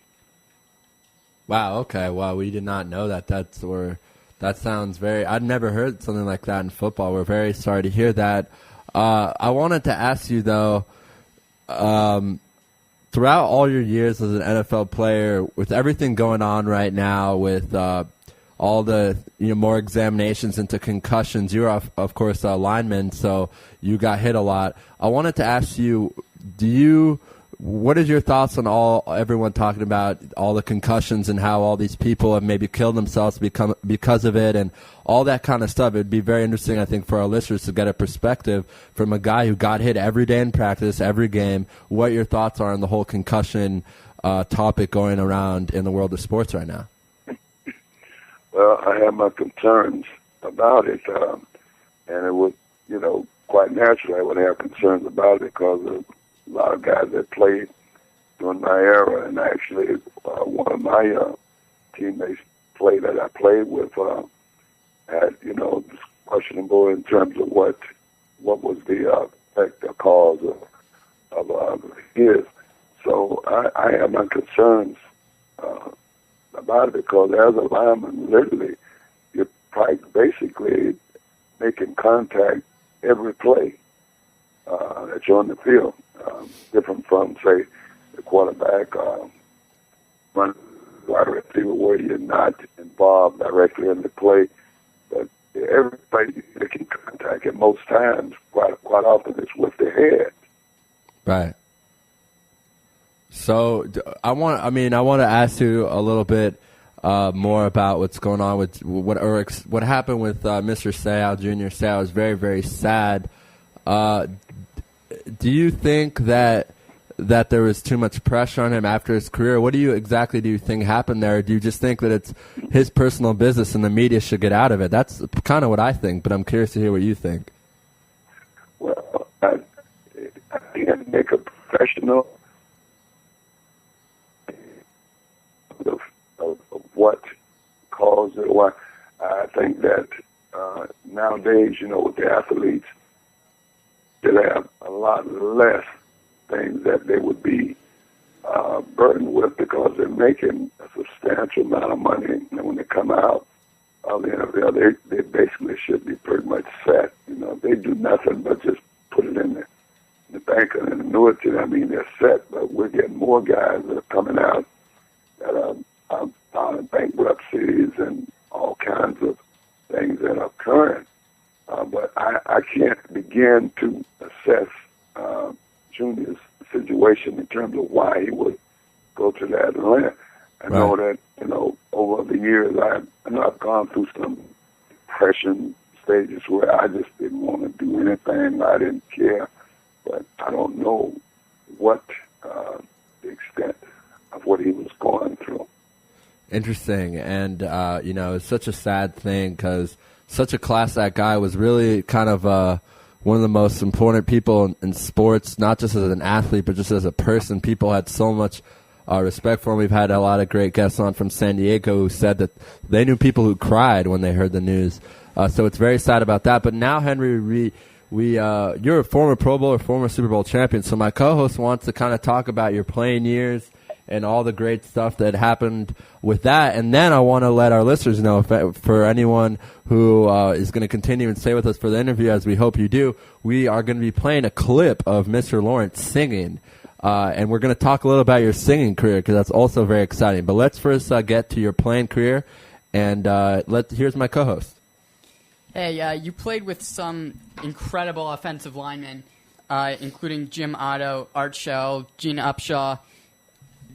In my opinion, is one of the best offensive lines of all time. At the time, did you guys realize truly how good you were? Well, there was not a lack of confidence in what our abilities could do. I mean, matter of fact, I was one of the kitties actually standing backing up those guys, the Gene Upshaw, those Jim Otto, and then of course Dave Dalby stepped in for him, and then you had George Bueller and John Vella. And John Vella, of course, got for 2 Heisman trophies coming out of college. One of the best pass blockers that I saw, during my NFL career. On the other side, of course, Dave Casper, Manchester, and just before I come in, Bob Brown, who also is a Hall of Famer too. I didn't get to play with him. He retired the year I came in. But it goes on and on.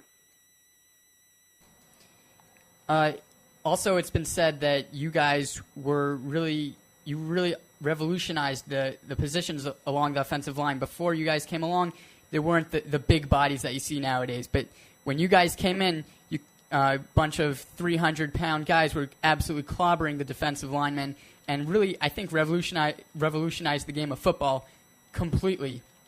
What are your thoughts about that? Did you guys realize truly the difference that you were making in the NFL forever?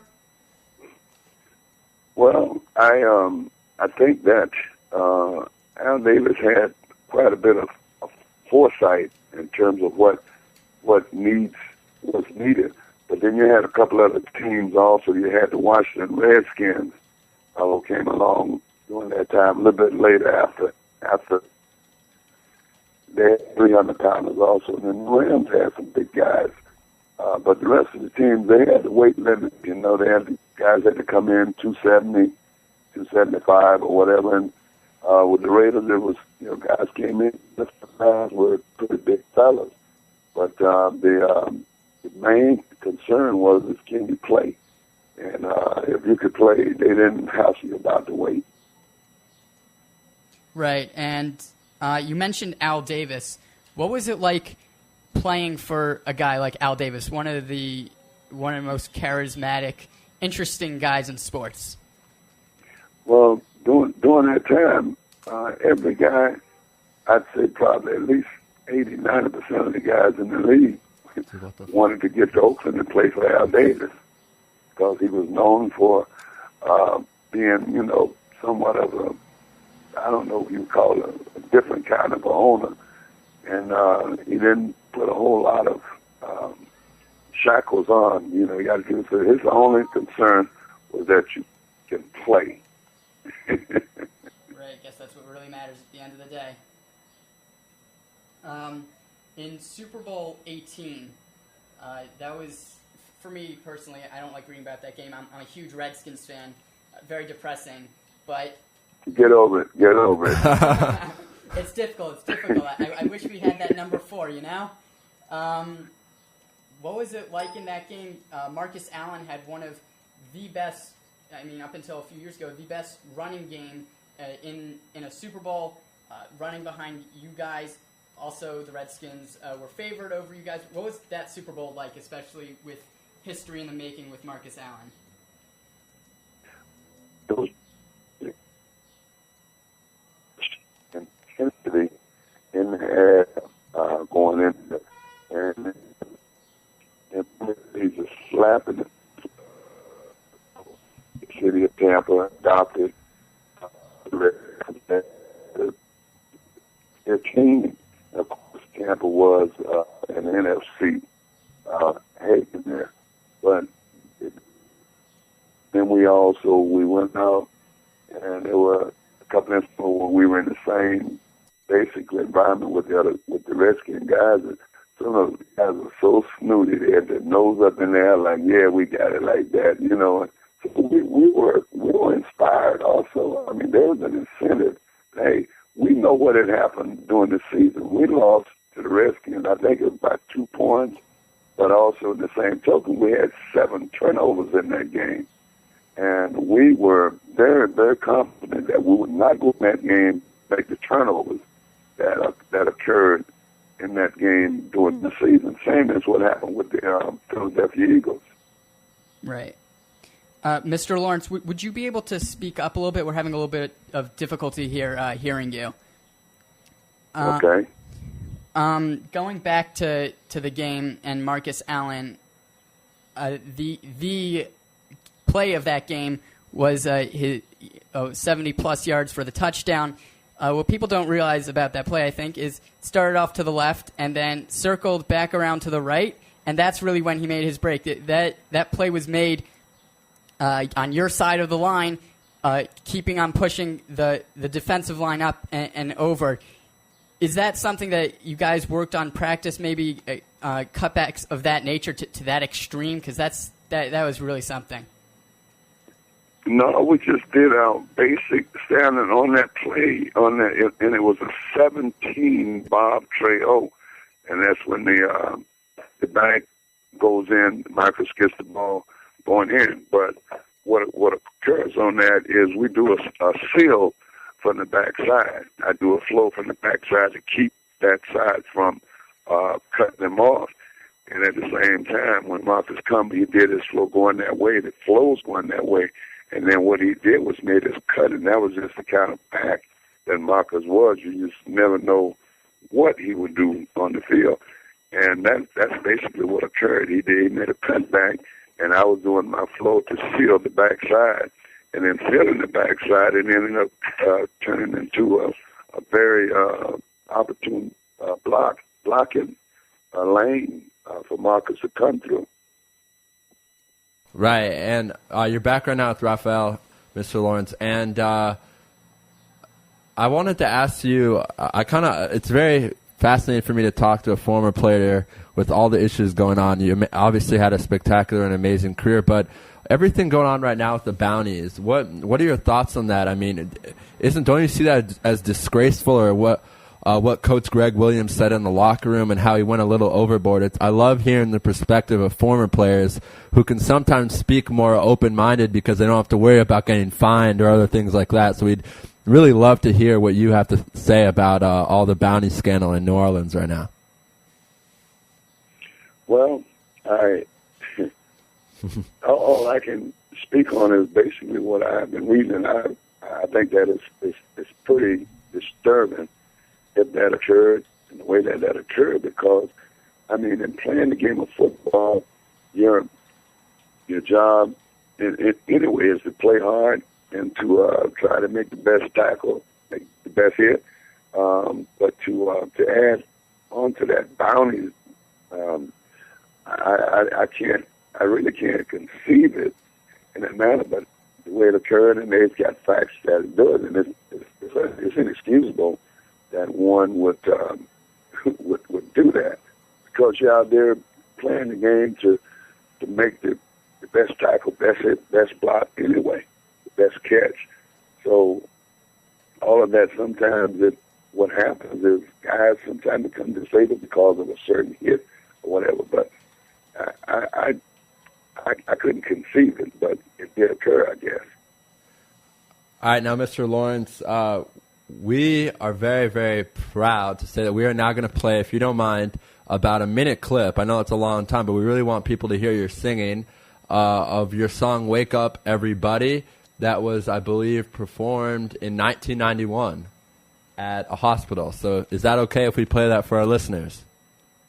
That's fine, yes. All right, so we're going to do that right now, and then when we come back from that, stay on the line with us, obviously. When we come back from that, we really want to hear about your passion as a singer, how that started. So we're going to play the clip right now. Okay, we're going to play the clip right now, just talking to a producer. A changing. The world is changing. In minutes and hours, the wall is coming down. Everybody, yeah, the wall back and tramping, time for thinking ahead. World has changed so very much. What it used to be, there's so much hatred, war and poverty.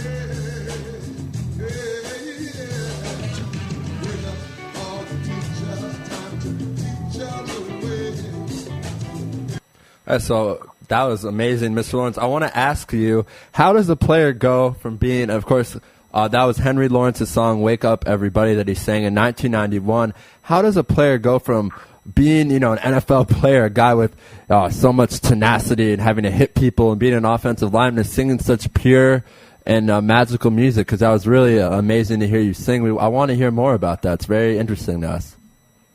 Well, to be quite honest with you, I went from singing to football and NFL. I did my first performance stage. I did a stage play in third grade, and I did the song Dale, the one Harry Funny. They like come and I want to go home. Dale, Dale. They like come and I want to go home. That was my first performance. And of course, then I grew up in the church choir, and then I performed in high school in the school chorus. So I mean, the music was not unfamiliar to me. It's something I had done out in the fields when I was doing migrant farm work. We sang, we did. It was a way of life. Yeah, and I mean, it's just so amazing. I read that you've been able to perform all over the world, in Japan, England. What is it like to be able to go from being, people watching you as a football player to people watching you as a singer?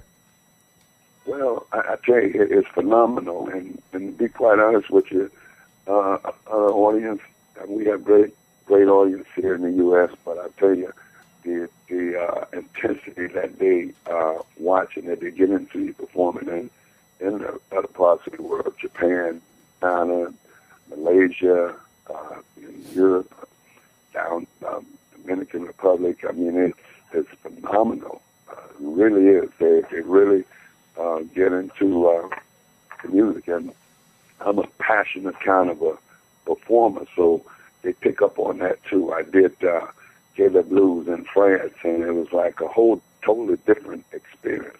And in Italy, I did it, and one of the observers, they come and they say, "You sing with such feelings. I just love it," And so, I mean, it's a big turn on, to be able to perform for audiences like that.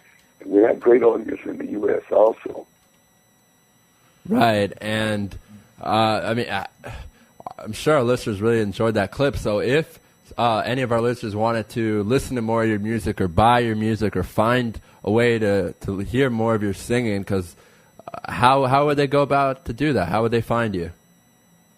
Well, my manager at this time, we're working on to fix that so that they'll be able to go online, pull it up, and be able to obtain some of the music. There is some available, just that I had not pursued that venue, that avenue of doing it. And a mode of operation with it. So I am working on that. Okay. Be able to go online and put me up.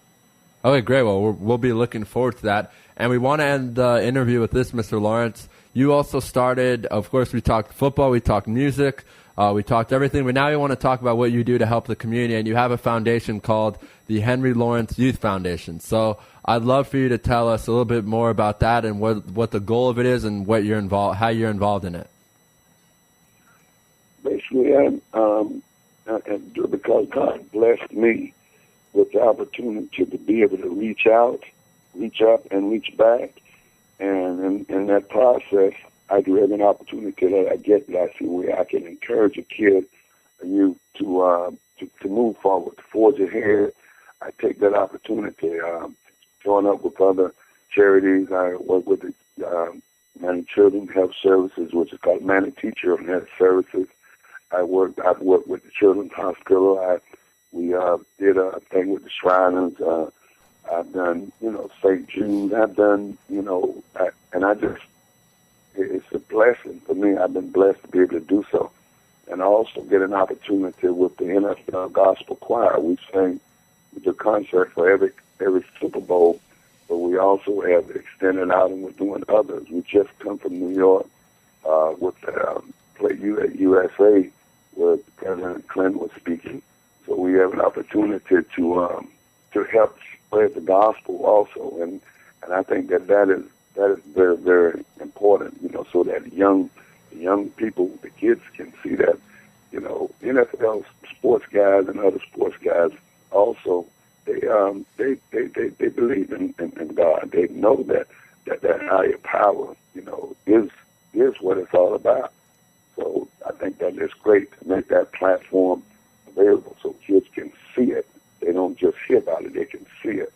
And I do that also through the Hindu Lanchu Foundation. Every opportunity that I get, it's a blessing every time. Well, Mr. Lawrence, we sure thank you so much for your time. And, there's a lot of good music in Israel, so if you ever want to come do a performance in Tel Aviv or Jerusalem, I'm sure we'd love to have you here. Well, I'll tell you what, let's get to work on it. Let's get something set up, and we can come. Have voice, we'll travel. That would be awesome, man. Mr. Lawrence, we want to, again, thank you so much for joining us today. We hope you have a great day, and, again, thank you. Thank you for having me on. Absolutely. Thank you very much. Thank you. Okay. Stay blessed. That was Mr. Henry Lawrence, former Pro Bowl, former Super Bowl champion. Very exciting interview there. Next, we've had a great show today. We're going into our third hour. We're going to be going only to 30 today, only to 7:30 or 12:30 or 9:30 if you're in Cali. Or let's not forget the other states in the West Coast. There's Arizona, I believe, and there's Oregon and Washington. So if anyone's listening out there, I don't want to give any bias out that I don't support those states. In fact, Seattle, which is in Washington, right? Yeah. Is a beautiful, beautiful city from what I've heard. Starbucks was founded there, among other things. Microsoft as well in that area. Yep. The Seattle Seahawks are there. Our boy Clonari Carter is there right now. Unfortunately, we want to send a refuah shlema out to his grandmother right now. We hope she gets better soon. If Clonari is listening in Seattle, hope everything's doing better there, and we're looking forward to having you on the show next week, Clonari. But now we're going to dial up another exciting guest, Samaki Walker, former NBA Laker great, won a couple titles, and very interesting career. Played all over the world, to be honest, Lebanon, Syria, Europe. So we're going to talk to him about that, and we'll hope that everything works out. Dialing him up right now.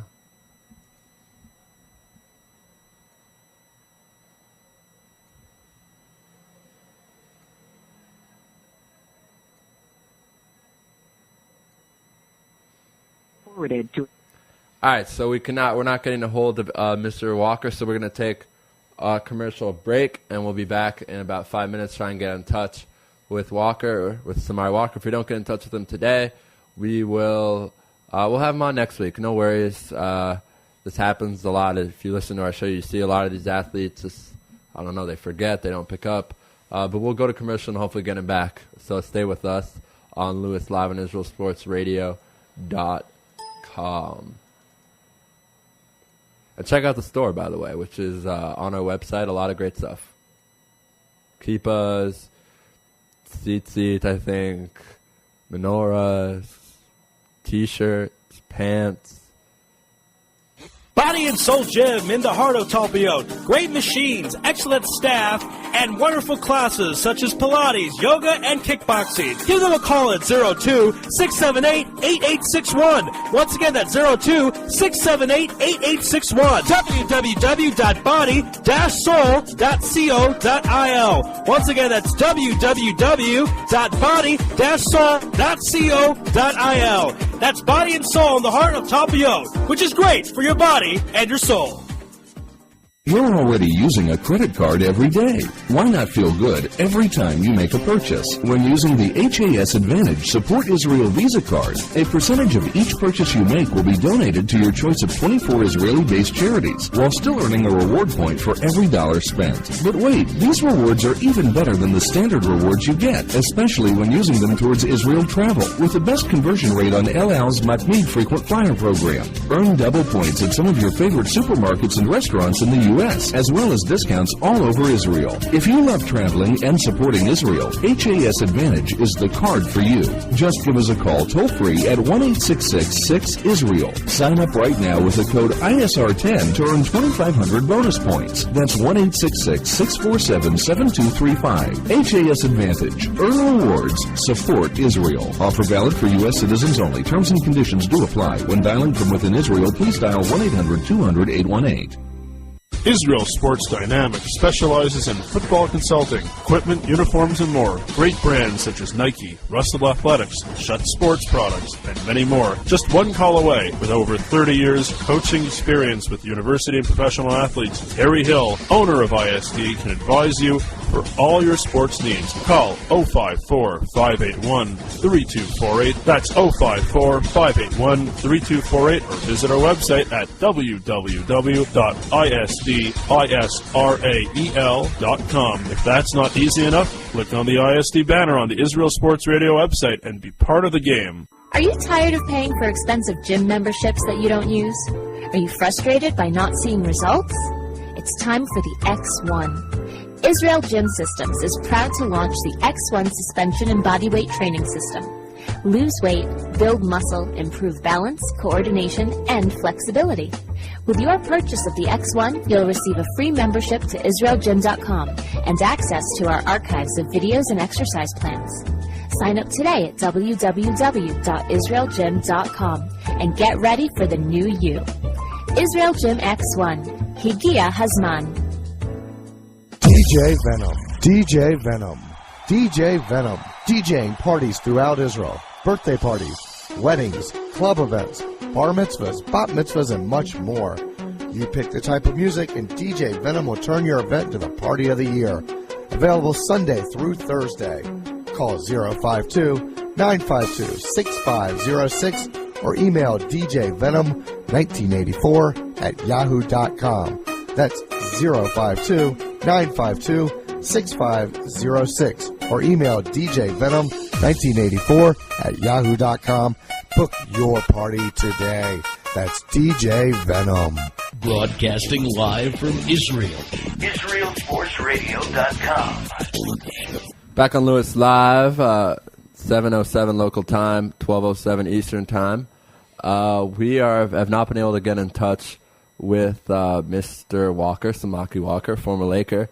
So we probably will have to have him on next week, but that's okay. We had a very, very interesting interview with Mr. Lawrence, Henry Lawrence, former Pro Bowler and Super Bowl champion for the Los Angeles and Oakland Raiders. Played with, who did he play with most? He played with so many great guys. Yeah, Jim Otto, Art Shell, Gene Upshaw. He played with some fantastic offensive linemen, along with Marcus Allen, right, and others. And played under Al Davis, so rest in peace. But I mean, Gene Upshaw's involved in the game right now. Art Shell was a coach. Jim Otto's just kind of a legend in the football. So very cool for him, and an amazing musician. What do you think of his voice? He's got quite a good voice. Quite impressive. I did not expect that, must be honest. In fact, I loved his voice so much that we're going to play a little bit more of the clip for you guys just because I really liked it, and it's very, very good. And he was a guest on our show, so we want to give him some more props. So please enjoy the next 2-3 minutes of Henry Lawrence's song, Wake Up, Everybody. It's really amazing. If you love gospel and soul music, it's really beautiful. So please listen.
All right, so that was Henry Lawrence's "Wake Up, Everybody." Very, very great song. As we mentioned in the interview, has traveled to pretty much everywhere, England, Japan. We're trying to get him a stop in Israel. That'd be a lot of fun. What do you think about that, Moshe? That'd be really cool. I think concert in Tel Aviv.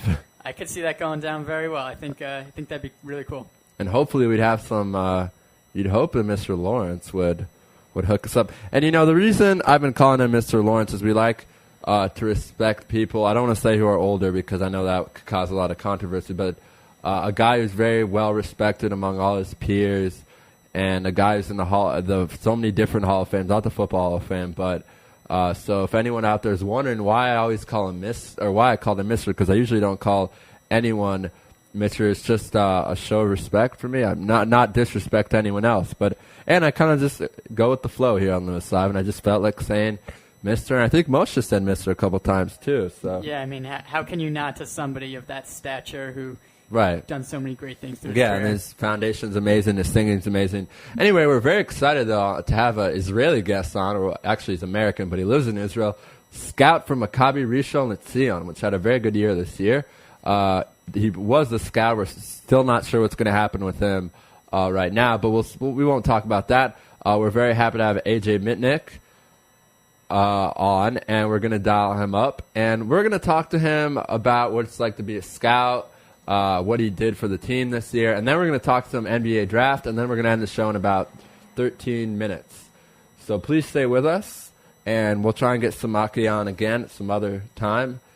But we have had a great show, and we are going to dial up AJ Mitnick right now, scout for Rishon LeZion, Maccabi Rishon LeZion, which made the Final Four in Israel this past season. It lost, unfortunately, but still had a very good year. A lot of great players. Ron Lewis, that's Cholon. Derwin Kitchen, who played for Florida State. Brandon Bowman, who played for Georgetown. A lot of great players on that team. And we're dialing him up right now, hoping to get in touch with him and talk to him about this past season and everything that's happened with we're having some problems here. Don't worry, we're going to fix it as soon as we can. It happens every once in a while where our equipment doesn't recognize numbers. If you call America and then you call Israel, it says, wait a minute, why are you calling Israel? You should be calling America. So it could be something along those lines. We're going to try one more time and hope there's not a problem. If there is, we are going to go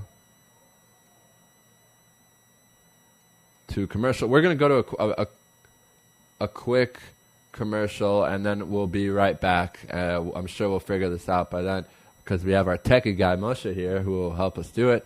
So we'll be back in about a minute, hopefully, if we can get this figured out. You think we should be able to get this figured out, Moshe? Yeah, I think so. Okay, so we'll be back.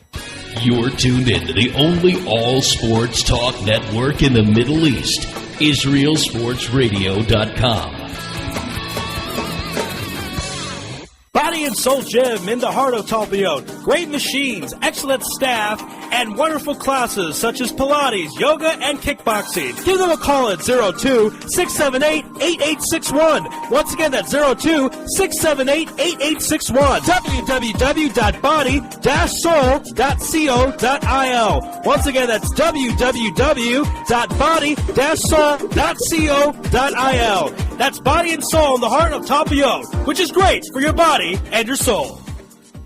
You're already using a credit card every day. Why not feel good every time you make a purchase? When using the HAS Advantage Support Israel Visa card, a percentage of each purchase you make will be donated to your choice of 24 Israeli-based charities, while still earning a reward point for every dollar spent. But wait, these rewards are even better than the standard rewards you get, especially when using them towards Israel travel, with the best conversion rate on El Al's Matmeed Frequent Flyer program. Earn double points at some of your favorite supermarkets and restaurants in the U.S., as well as discounts all over Israel. If you love traveling and supporting Israel, HAS Advantage is the card for you. Just give us a call toll-free at 1-866-6-ISRAEL. Sign up right now with the code ISR10 to earn 2,500 bonus points. That's 1-866-647-7235. HAS Advantage. Earn rewards. Support Israel. Offer valid for U.S. citizens only. Terms and conditions do apply. When dialing from within Israel, please dial 1-800-200-818. Israel. Back on Louis Live here, hoping that we finally have figured it out. If not, we're going to have to talk to AJ and see if there's another number we can reach him on. Okay, it looks like we're good, and we're going to get AJ on the line. Hi, am I speaking with AJ?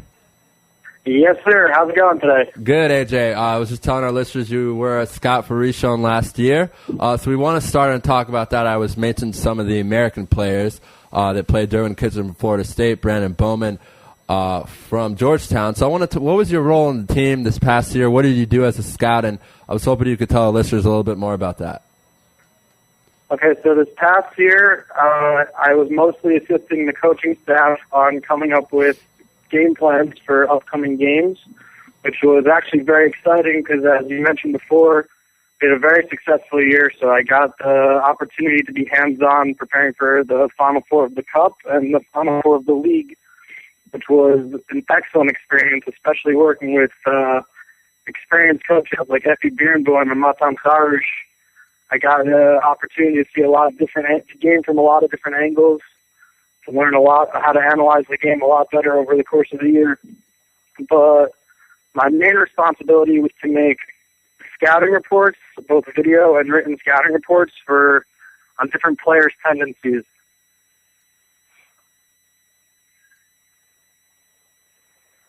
Hello?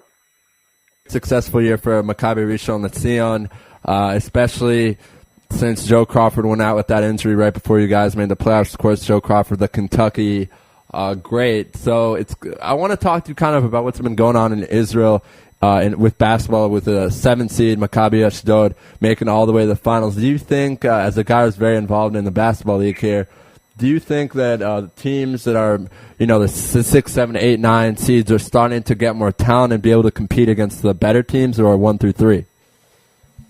Well, this past season, with the rules changing from the Russian rule, which is a rule that there always had to be at least 2 Israelis on the court at all times, moving to being able to have 4 foreign players and having them be allowed to play the entire game, I think that kind of leveled the playing field a little bit, because I think the difference between the American players who come versus the level of talent of the Israeli players and the bigger teams versus the smaller teams, the gap is much smaller. So being able to have 3-4 American players on the court the whole time made the competition throughout the league. I think if you look through the league, there was a lot of games that went to overtime, a lot of games that finished with less than 3-point differences.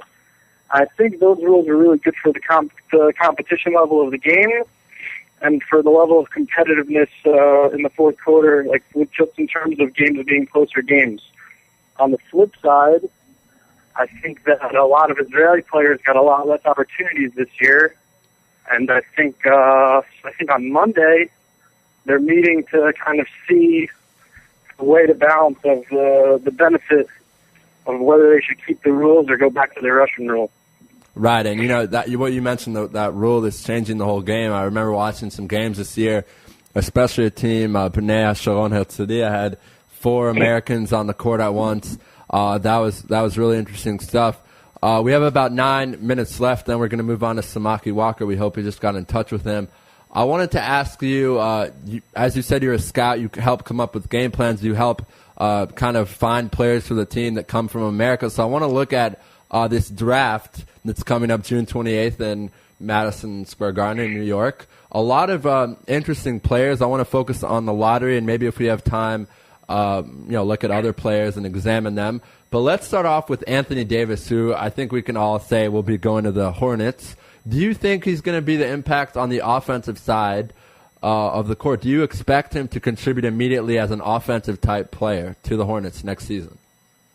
Well, I definitely expect him to contribute offensively. I just think that you have to have a little more realistic expectations of what he can do. Anthony Davis, he's not a prospect like a Kevin Garnett or a Tim Duncan where he's going to come in and for sure he's going to get you 20 points right off the bat.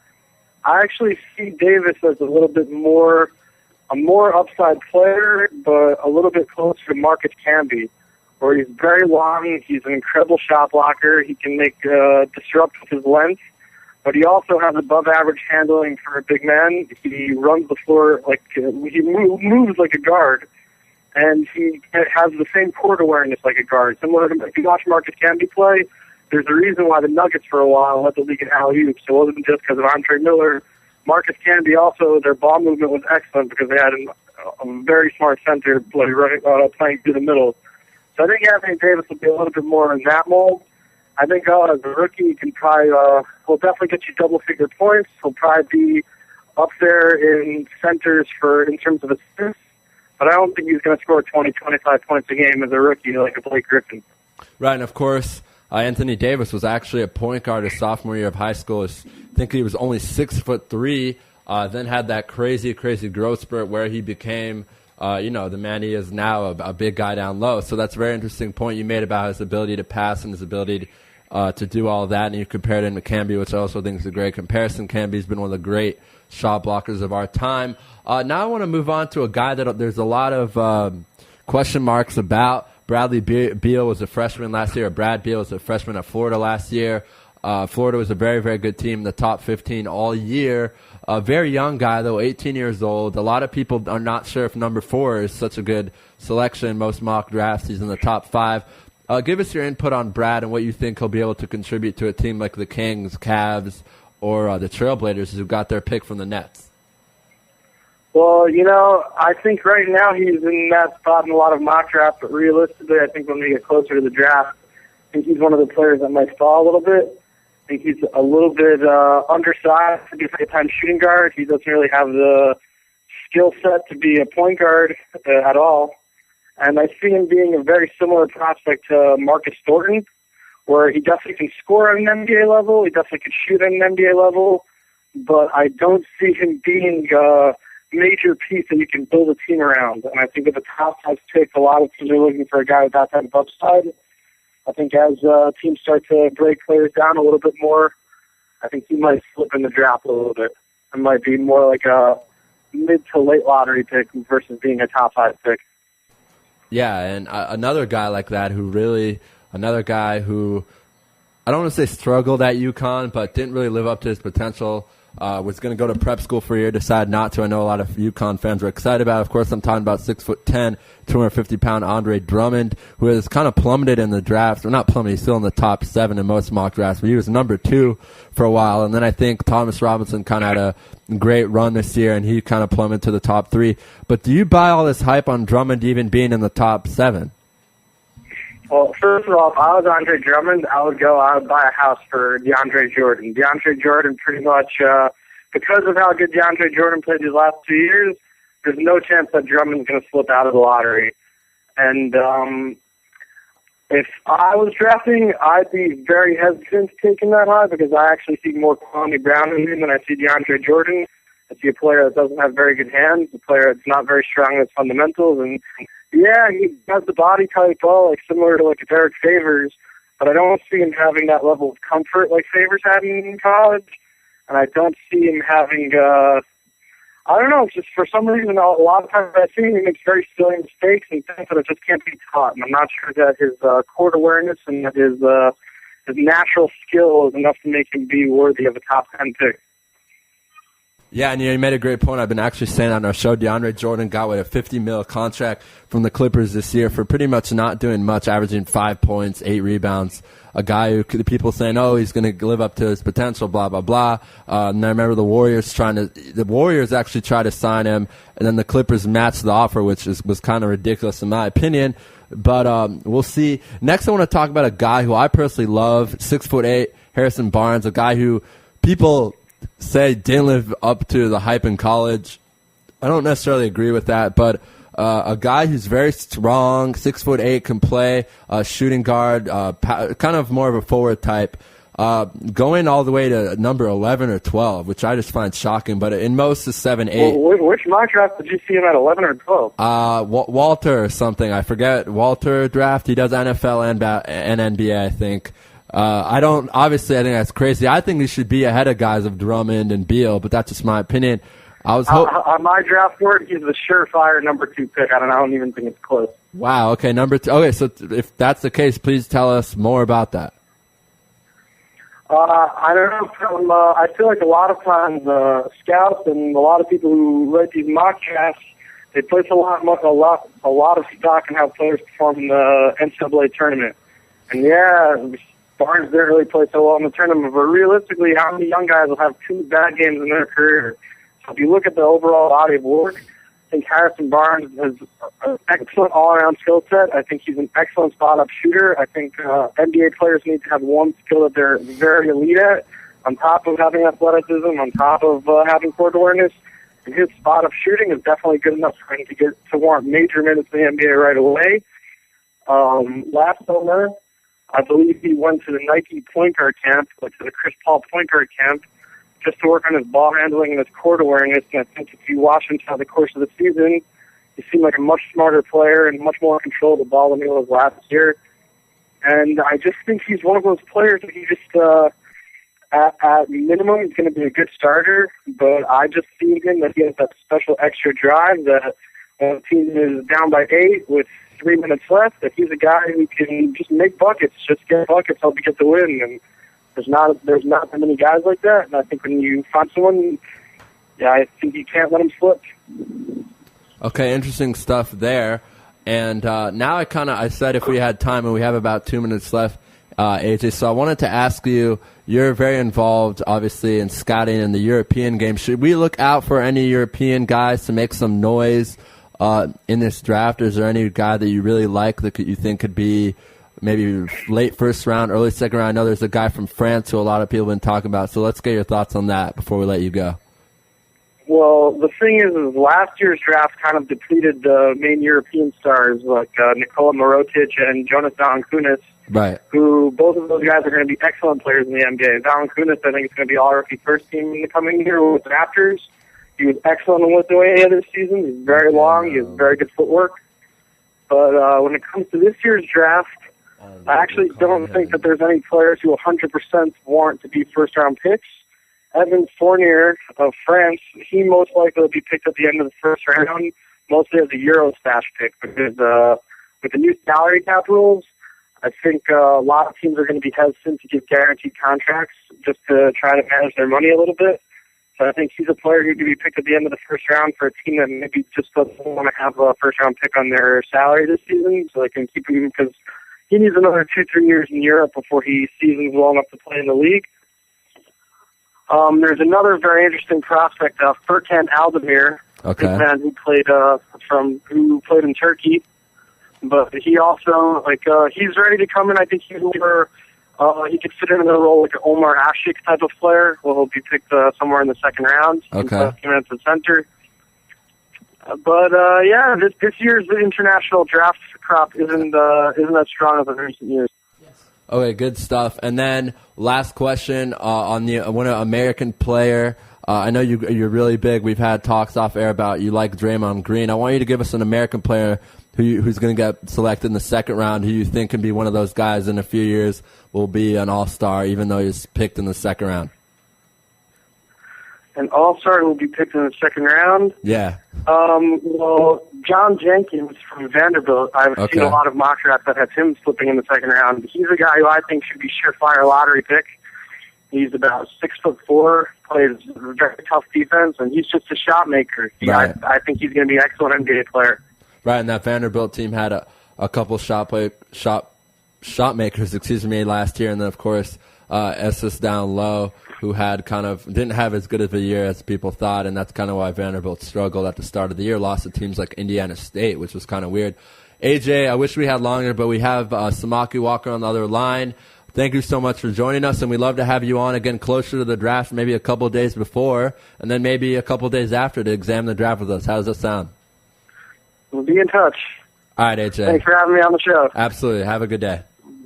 Bye.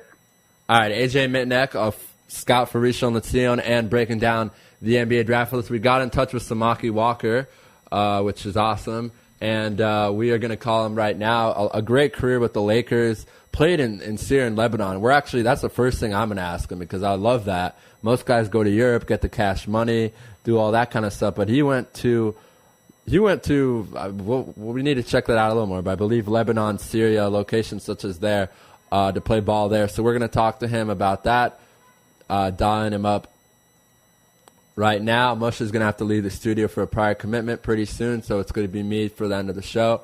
But I'm going to ask Moshe to ask a couple of questions to Samaki, and we're dialing him up. Hopefully we can get in touch with him now. We were in contact with him via text. He said he was available right now, so hopefully he picks up.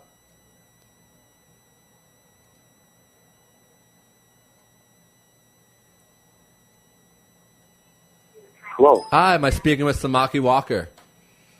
Speaking. Samaki Walker, you're live on Louis Live on Israel Sports Radio. Thank you so much for joining us. How are you? I'm doing wonderful. Thanks for having me. How about yourself? I'm doing great. It's a pleasure to have you. We've had two great former LA players. We had Henry Lawrence, a former offensive lineman, Super Bowl winner earlier, and now we have Samaki Walker, former NBA champion. So very exciting to have you on. We appreciate your time. And you know what? My first question for you, I don't even want to talk about your NBA career. I want to ask you, because this is something that really impresses me. After your NBA career, you played in Syria, Lebanon, China, and South Korea. Can you tell our listeners why you went that path and why you didn't go to Europe? Because I really respect that about you, that you wanted to try out new cultures and go to places in the Middle East and China and Korea. And so could you please tell us more about that? Absolutely. Thanks for asking. It was personally a decision for mine.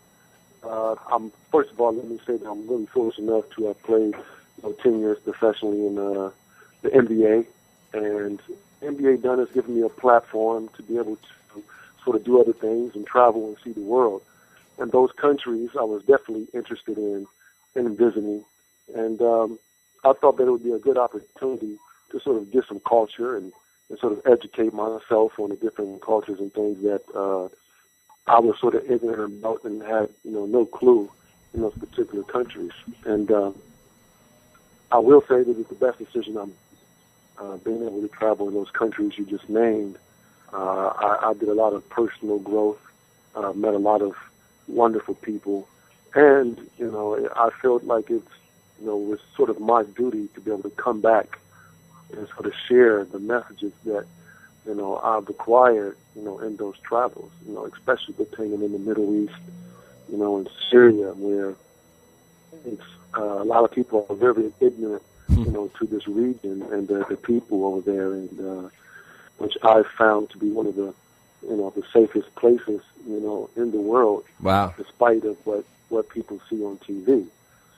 And I actually did 2 years. I did 1 year in Syria, won a championship, and decided to go to Lebanon, and then actually ended up going back to Syria just because of the people and how they treated me, very well in their region. And, I was very passionate about sort of this culture and learning for myself. And again, the basketball provided a platform to do that and educated me a lot. So I'm very thankful in that regard. Yeah, and it's interesting to hear you say stuff like that, Samaki, about how you found Syria to be one of the safest places in the world, because we've had a lot of great players on our show here who play in Israel, and we had Marco Killingsworth on, one of my favorite players. He went to Indiana University, and I lived there for a while, and he said that when he first got hired, or when he first got a call from his agent to come play in Israel, he hung up on his agent and said, "No way, I'm not going to Israel. There's bombs there." And then when he finally came here, he's loved it. He's been here 4 years. He's played on 4 different teams. He doesn't want to go. He even went as far as telling me that he would retire here. So that's great to hear that you had enjoyed your time in the Middle East and Syria and in Lebanon. And I believe you played in South Korea. And basketball is something that's been growing there for the last few years, and you played in China. I really want to ask you about your time in China, because we had a segment earlier on with someone who was in China covering soccer, and I made a comment saying that 300 million people watched the NBA Finals last year. So what was it like playing for the Lions in China, and is it like people say with Yao Ming? Do people really love basketball in China as much as the media in America perceives it? Yeah, absolutely, and not just China, but one thing I realized traveling the world is that basketball is definitely for sure a global sport right now. And in China, when you have a billion people and you have as many people basketball as you have pretty much in the total population of the United States, which is pretty amazing. And they take their basketball serious and the sports in general. I had a great time in China, experiencing the culture, everything from the food to the people. The basketball there is played at a very high level. They're very skilled. That I found particularly, in Asia, their players may not be as athletic, but very highly skilled players. And for myself, coming from the NBA and actually playing, I actually learned a lot because it's a lot faster pace, and it's not easy at all. Like I said, it's very competitive, and you have to adjust to that style of play there because they do have their own style of play. And it is a physical sport, despite of what people may think that sometimes when we go over to Europe that it's not as physical. And it's definitely physical there when I played there, and learned a lot. Just the fast pace of the game and how they move, and they're very fundamental in their development. And I think it's showing globally around the world. A lot of these countries that weren't actually considered to be basketball countries at one time, they're taking it very seriously now, and I think that you'll see the competitive level in this year's Olympics, that a lot of these countries that weren't considered powerhouses before are actually becoming powerhouses. Yeah, that's a great point. I know the Iran national team has gotten better. They have Ahmadi, who's playing for the Grizzlies, and we actually had the current Memphis Grizzlies general manager, Chris Wallace, and he told us he's one of the most talented players to come out of the Middle East region in a long time, and they wish they could give him more minutes, but Zach Randolph, I think, is playing in front of him, or a couple other guys playing in front of him, so it's hard to give him minutes. But very talented guy. I've actually played against him. Oh, wow, okay. He at the time I saw him play there in his natural element, he reminded me of a Pau Gasol. Wow. Type of player, long. He could shoot with either hand. He was a highly skilled player. I actually played against him in a tournament in Dubai. And I was thinking to the back of my head at this time, this guy is definitely an NBA ball player. So I'm definitely not surprised with those comments that you just stated. Interesting. And my co-host here wants to ask you one question about your time in Syria. So here he is. How did winning the championship in Syria, I believe it was either your first or your second year in Syria, how did that compare to winning the NBA champion? Yeah, it's an interesting question. You know what? Very interesting. And I would say, it ranked right up there for the simple fact, even though that the Syrian League is not as evolved as the NBA, to see the support there, and that's taking consideration. And Syria is very unique because you have a huge Muslim base, obviously, and you have a Christian base there, and they all coexist.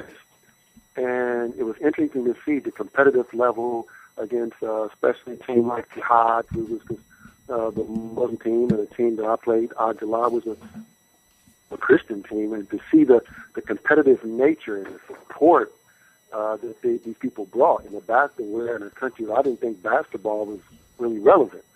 And, for me, it ranked right up there because of the energy. If you witness one of these games, man, you would be taken in awe of the support and the energy behind in which these people support this sport in a country in which, obviously, football, or what we know as soccer, is number one. And so I have to say, for me personally, to be recognized in another country and for people to embrace you the way that they do, it's simply amazing. And I personally rank it right up there, with the NBA championship personally. Interesting. I mean, I know it's obviously very, very different. You can't argue that. But so we started with we're kind of going to do things here in an interesting way. Hopefully you've never had an interview like this. We're going to start with your time in the Middle East and Asia. Now we want to go back to your time in college, if that's okay with you. Sure. Okay, so you spent your college career at Louisville, which has done a spectacular job recently under Rick Pitino. But I wanted to ask you what it was like. I believe you played under legendary coach Denny Crum, correct? Correct. Right, and so I wanted to ask what it was like playing under him. I mean, he was there since what, I don't remember, 1971. He was a coach he was at Louisville for a long time. That's the point. And I wanted to know what it was like playing under a guy who a lot of people don't know about, which is kind of weird because since he's won a national championship in 1979, or he's won 2 national championships, pardon me. So what was it like playing under him? And not to mention, also, I'll add, he was an assistant under John Wooden, right, who was considered the great coach of all time. So Denny was again, he was a Wooden protege, and he carried some of those same principles, with his coaching style in the University of Louisville. Very thorough guy. I was fortunate enough to play for him, and he was very adamant about teaching fundamentals. There were only few coaches at that time left who really emphasized that. Obviously, you have a new emerging type of player, and players now with new skill sets and new demands. But Denny was the guy, if you didn't use the backboard and things like that, it would drive him crazy. But he was very passionate about coaching, as it showed, and in his career and in his portfolio. But one thing that you didn't see on paper or you didn't see on TV was the behind the doors love that he showed to his players. You can walk into his office at any time and pretty much sit and talk to him about any subject. As young men, obviously basketball wasn't our entire lives. There were things that we have to deal with off the court issues and things like that. And then he was very good at sitting down with players and getting them to open up and sort of being, like a father figure, to the younger guys. Right. And, I think that was what's impressive about Denny, most of all. Yeah, and I promise you, Samaki, I'm not just saying this because I'm talking to you, but he is probably everyone in college basketball really knows his game, knows him, but as one of the top coaches, when you say Bob Knight, Krzyzewski, no one really puts his name up there, and he really, really should. I mean, he's been, I think, something like 6, 7 Final Fours, won 2 national championships, been to the Sweet 16 8 times, the Elite 8. I mean, it's just amazing what he accomplished, and I think sometimes people forget that he was there from, I think, 30 years or 29 years. So that's absolutely pretty amazing stuff there. And yeah, as you said, he was an assistant under Wooden from 63 to 71 under those great teams. So now that we covered your time in Asia and your time in college, we got to move on to your time in NBA. You were in the 1996, you were a first-round pick, 9th overall to the Dallas Mavericks. And when you went to the Dallas Mavericks, it was just the beginning, I think, of Cuban. I think Cuban bought the team later when you were there, maybe not even when you were there. I wanted you to talk about what it was like playing on that team when they were kind of the new team, not a new team, I mean, they've been around for a long time, but they were a team that really struggled and didn't really know what it was like to win. So what was it like being drafted into that situation after being, at Louisville and always being in the tournament and competing for championships? I will say that was one of the toughest times of my life. Never knew what to expect it. Being introduced to, number one, the NBA at a professional level, and, coming into a situation where, obviously, like you said, coming from a winning organization, got a chance to play with the 3 J's at that time, and Jason Kidd, Jim Jackson, and Jamal Mashburn, who are obviously well known in this league. And to watch those guys play, was a pleasure, for a young guy coming in. And I got a chance to see what it took, to be a bona fide player, at this level, and the type of skill and professionalism, that it took. Unfortunately, it wasn't one of the elite and upper echelon teams at the time. Right. But for a young guy such as myself, it was definitely a great learning situation, for me to be able to come in and play behind those guys and watch those guys, perform night in and night out. Yeah, absolutely. And, as you said, there was still some time. And, of course, then Mark Cuban bought the team. Was Mark an owner of your team by the end of your time there, or did he buy it after you left? Or was it? No, actually, Ross Perot Jr. was still there. And Mark Cuban, I think, while I was with the Spurs. Okay, right. 99, I believe, 2000. So you were at the Spurs then. Absolutely. Moving on to going from the Mavericks to the Spurs and staying in Texas, getting to play for a very successful organization. At the time, little did you know they were about to win 4 championships in 11, 12 years. I want to talk a little bit about your time with the Spurs, and then really the Lakers is what I'm most excited to talk about. Okay. Yeah, the Spurs was a great ride. I think it was the first time I learned how to be a professional athlete. Playing under Greg Popovich, and obviously behind 2 of the top 50 players in the NBA, and David Robinson and Tim Duncan. Right. Really taught me a lot and helped me elevate, my game, at that position, the post position. I was playing with 2 of the top players in the NBA, and again 2 of the top 50. So for me, I get back without all of the pressure of having to be an elite type of player, but to sit back and learn, which I needed, after coming out early, entering the draft early as a sophomore. There was still some rough edges that needed to be shaped up, and I think playing with those guys and those guys setting the bar at a phenomenal level, it gave me something to work for every day at practice. And I really enjoyed it. And Greg Popovich, I can't say enough about who he is as a coach and as a man. I think he epitomizes the great coaches because of his ability to recognize players' personalities and what they need and what he needs to get out of these guys. I think that's what him and Phil Jackson were actually 2 of the best coaches from that standpoint in the NBA. Right, and Phil Jackson, you moved on to Lakers where you won an NBA championship and played with guys like Shaq and Kobe. You were a part of that team. You made that shot in Game 4 of the 2002 Western Conference Finals right at the end of halftime against the Kings. Everyone talks about that. Got to bring that up. So you're a very important part to this team that won. So I wanted to ask you, Syrian League champion in 2008, NBA champion in 2002. So we asked you about Syria. What was it like winning an NBA championship with such an amazing franchise, the Los Angeles Lakers? Well, to elaborate on that shot a little bit more, too, what's interesting is that shot was highly controversial, obviously. Right. And one of the reasons they led to the instant replay. Right. Right. I think there was a shot by Baron Davis also that was controversial later that year in the playoffs.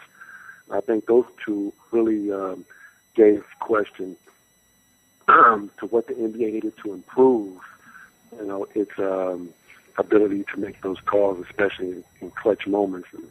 And so I think that's my little contribution. It's kind of hilarious to know that shot has such an impact. No, you're right. You're absolutely right. Go ahead. Sorry. The NBA championship at the Lakers, I honestly can't say enough. Playing with, again, 2 of the top 50 players in the NBA, Kobe Bryant and Shaquille O'Neal. It probably would go down as the most dominant, one of the most dominant big men ever. Was a great opportunity. He had a locker room for the guys, Derek Fisher and Right. Robert Horry and Rick Fox, and even all the way down to Mark Madsen. That was a special group of guys who worked together, who all had the same goal in mind, and playing for a guy like Phil, who again understood the psychology of what it took to motivate players. When you get guys Shaquille O'Neal and a Kobe Bryant. Sometimes it's those kind of superstars. It's hard to motivate and get them to stay focused on the bigger picture. And I think that Phil was good at really getting guys, the best out of guys that most teams, couldn't even, motivate. And that was what's impressive about Phil, is how he was able to do that. He was the first coach I played with that introduced meditation into our practice. He took it above and beyond just the typical basketball practices that, that we were accustomed to. We would meditate before we even got on the court, which sort of cleared our mind. And, it actually worked. And I think that's one of the reasons why he was so successful, over a period of time. The LA fans were incredible. In LA, there's a lot of pressure to win. Right. And it's for me, I found myself at times being a bit overwhelmed playing on that stage. You're talking about LA here. So it's definitely overwhelming when you look over and you see a Denzel Washington and a Jack Nicklaus and all these big name superstars who are at arm's reach, who are cheering you on, who come to the game on a regular basis. And, it's something to get adjusted to, coming from a city like San Antonio to a place like Los Angeles, in which, it's the Mecca, in Hollywood, to experience that on that level. It was amazing. And, again, I was fortunate enough to be part of those teams.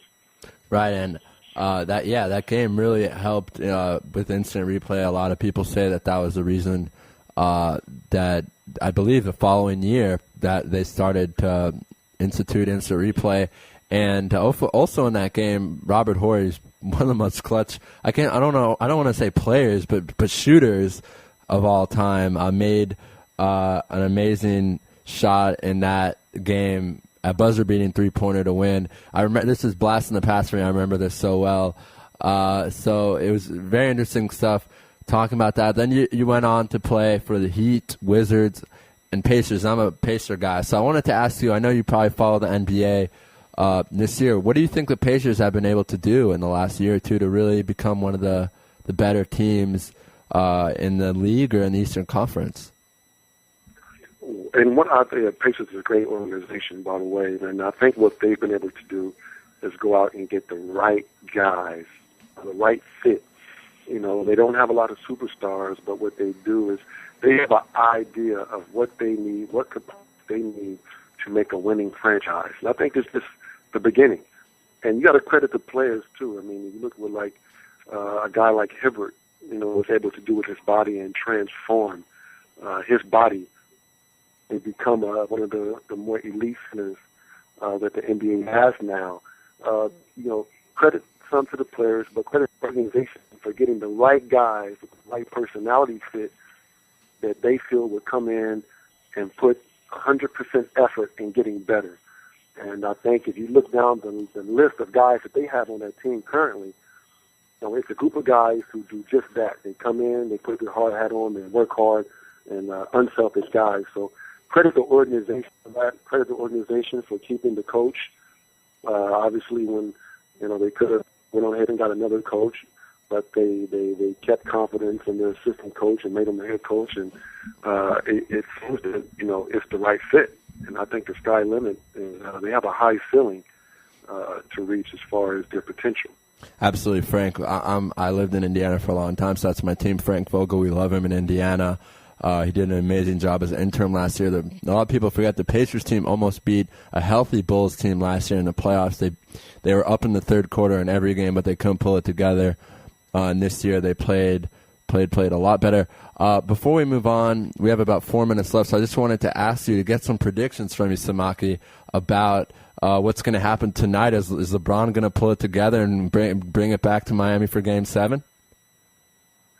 Wow. It's pretty interesting. I thought that the Heat would be able to sort of use their athleticism to sort of get past the Celtics, but it's tough. The Celtics, they definitely feel now, that they can compete with Miami, and I'm not sure how healthy this Chris Bosh is going to be. Right. I think he's a key player, into the Miami Heat. People say, well, he's not big and physical, but what he does is he creates distance. When you have two players like LeBron James who can attack the basket, you don't necessarily need a typical power forward that's in the block. What you need is a guy who can step out and sort of stay out of the way and make plays as he's been doing all year long. And I think they missed that. I like Udonis Haslem and his approach that he brings to the game, the physical prowess, but sort of undersized, and that's not enough. They also need a guy who can hit the open shots, and Chris Bosh is very good from that block and creating and driving and moving the defense, and I think they're going to miss that, which is going to be very hard for Dwayne and LeBron because, I think Boston has figured that we're going to focus on these two guys and we're going to make everybody beat us. And they don't have the sort of cast that I've seen that's been consistent. Mario Chalmers has had his games where he replayed big games and games where he sort of faded away. Shane Battier has games where he hit some key jumpers, but for the most part, games where he sort of wasn't there. And I'm trying to figure out what personality this Miami team, this Heat team, is going to bring. I do not believe that they can beat the Boston Celtics the way they did Anna. They sort of overwhelmed Indiana with LeBron and D-Wade, their athleticism. But Boston is a veteran team. They got good firepower. They got a good inside presence. And, they just got the heart. They've been there before, which I think is going to be tough for Miami to win on the road. They can do it, but they're going to have to play and do everything just about right in order for them to win this game. Yeah, you sound like you could maybe replace one of those guys at ESPN or TNT as an analyst, Samaki. Well, thank you. I wanted to ask you. This is something that I think is really cool because it's a very interesting book, movie, story. You say that one of your favorite books is To Kill a Mockingbird. So how does a guy who's an NBA player, not to be all stereotypical here, but I guess I am. How does a guy who always has to be so tough and physical in the NBA court like such a book like that? It's very interesting to me. I am an avid reader, and reading is my my favorite pastime, and I'm an educator, and reading is one of the things I think that sort of relaxes my mind and allows my imagination to sort of wander off into la la land at times, which we all need. Right. But that book, even as a kid, it captured me. I think it was just a powerful, really intense book. Got a lot of teaching points in there about, about people interaction. And there's so many just teaching points in that book, and it grasped me and captivated me as a youngster. And I've read it over several times, even as I've gotten older and became an adult, and it still touches me the same way. It's just one of those books that really stood out and was very well written. And I watched the movie as a follow-up, which was good as well. Obviously, the book was better. Everyone says that. Yeah, the book was better, but it's one of those stories that really just captivated me as a youngster. Right. Gregory Peck, of course, played Atticus. Absolutely. Atticus. That was a great role. That was fun. We want to let you go with this, and we want to talk about some of the stuff that you've done for the community, and it's kind of your nonprofit. So you joined the nonprofit organization Star to Heart, yeah, and you also were part of Life Choices Foundation. So I always like to ask our former athletes, why do you think it's important to do this stuff and help the community out? I mean, why don't you just count your money and go on vacations all over the world? Why do you think it's important to do this? Well, one thing that you understand is that we're all given platforms, and I think as we given platforms, we have to be responsible. Right. One thing that we know and that my travels have taught me that the world is definitely bigger than our own comfort zone and our own environment. And in order to make the world a better place, each generation has to get better. We have to evolve, and the only way to do that is to take the knowledge that we have now to give back so the younger generation can have a vision and a path to be able to make life choices decisions. And for me, I think I'm very passionate about that. We all have been affected by somebody, even outside of our parents and things of that nature. So in order to raise a healthy, conscious generation, it takes an involvement of a lot of entities, and I just want to be a small chipping stone to be a part of a bigger organization. So it was an honor and a pleasure to have a platform to be able to play in such a prestigious league like the NBA and wonderful countries, in Syria, Lebanon, China, Korea, and for those people to embrace me and give back to me and allow me to participate in those countries. So I want to share the knowledge that I have and give back. And also, while we're talking, I know you got the hookup over in Israel, so I would love to get some of that Dead Sea product. I think we could figure that out, Samaki. I think we could figure that out. The best products in the world, by the way. There's Dead Sea products. I got all the socks and all the products. I have a friend from Israel, and she's very gracious to be able to, when she goes back, she travels and brings those products. And I've been hooked for now at least 10 years. Wow. So, yeah, interesting. Absolutely. Well, Samaki, I lied and said that was the last question. I want to ask you, you've played in so many places, Russia, Syria. Is your career over? What's next for Samaki Walker? What do you have planned for the upcoming fall after the summer? I took last year off to sort of work on some developing things I have going on. Obviously, life in basketball comes to an end, and mine is reaching that point. At the present time, I'm still getting phone calls about playing basketball abroad, and just trying to see if I can visit some other countries. I'm going to sit back and weigh my options.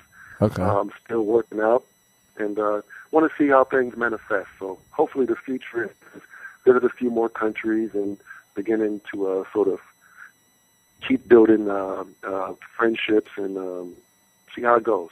Well, Samaki, we'd love to have you in Israel. We have a pretty strong league. I can be an advocate for our league and say we have a very, very good league. So maybe, who knows, maybe you'll end up here. You never know. Absolutely, the best. I think you guys have been winning a lot of these championships lately, so my hat's off, and it would be a pleasure just to visit the country in general. Yeah, we'd love to have you. Samaki, unfortunately, we have to go and end our show, but we're very glad we could connect with you and have you on on our show. And we'd love to have you on the future next year and see what's going on with you then. How does that sound? Absolutely. It would be a pleasure. All right, Samaki, have a great day and enjoy your time with your family and being back in the States. Thanks for having me. Thank you. That was Samaki Walker. Very interesting. I love when, you get the stereotype that all these NBA players don't, they just like NBA. And it's always interesting to see the other side of them, to talk to them about more than sports, life and all the things they like to get involved in. I loved his answer when I asked him about community and why you don't just count your money. Why do you think it's important to do that? And what do you know? This has been I think we broke a Louis live record. This is our third 3-hour show. We had a 3-hour show Tuesday. We had a 3-hour show yesterday. And we had a 3-hour show today. So 9 hours of radio. It was a pleasure for me to be on with you guys, for our listeners out there. Next week we have a lot of great guests on. Ari Louis and Moshe will be doing Wednesday and Thursday. I will not be in the studio. But Monday and Tuesday we'll be having shows. It'll be great shows, soccer, basketball, football. And by then we might have NBA Finals set up. I got to say, go Heat, go LeBron tonight. But at the same time, I am kind of rooting for the Celtics. So it's kind of a mixed emotions thing for me. I'm excited for both teams. If the Celtics can do it, that'd be great. If LeBron can pull it off and bring it back to Miami, that'd also be great. I'm not a LeBron hater. I know I get hate for not being a LeBron hater, but that's the way it is for me. I think he's the best player in the NBA by far. I've said that a lot on our show. But that's it. We had a great show. I want to thank everyone who's been on the show, and that's going to be fun to do since we start off 3 hours ago at 5 o'clock local time. And let's start off. At 5 o'clock, we had Frank Trigg, who is an MMA expert and is the MMA expert for ESPN Radio. That was great.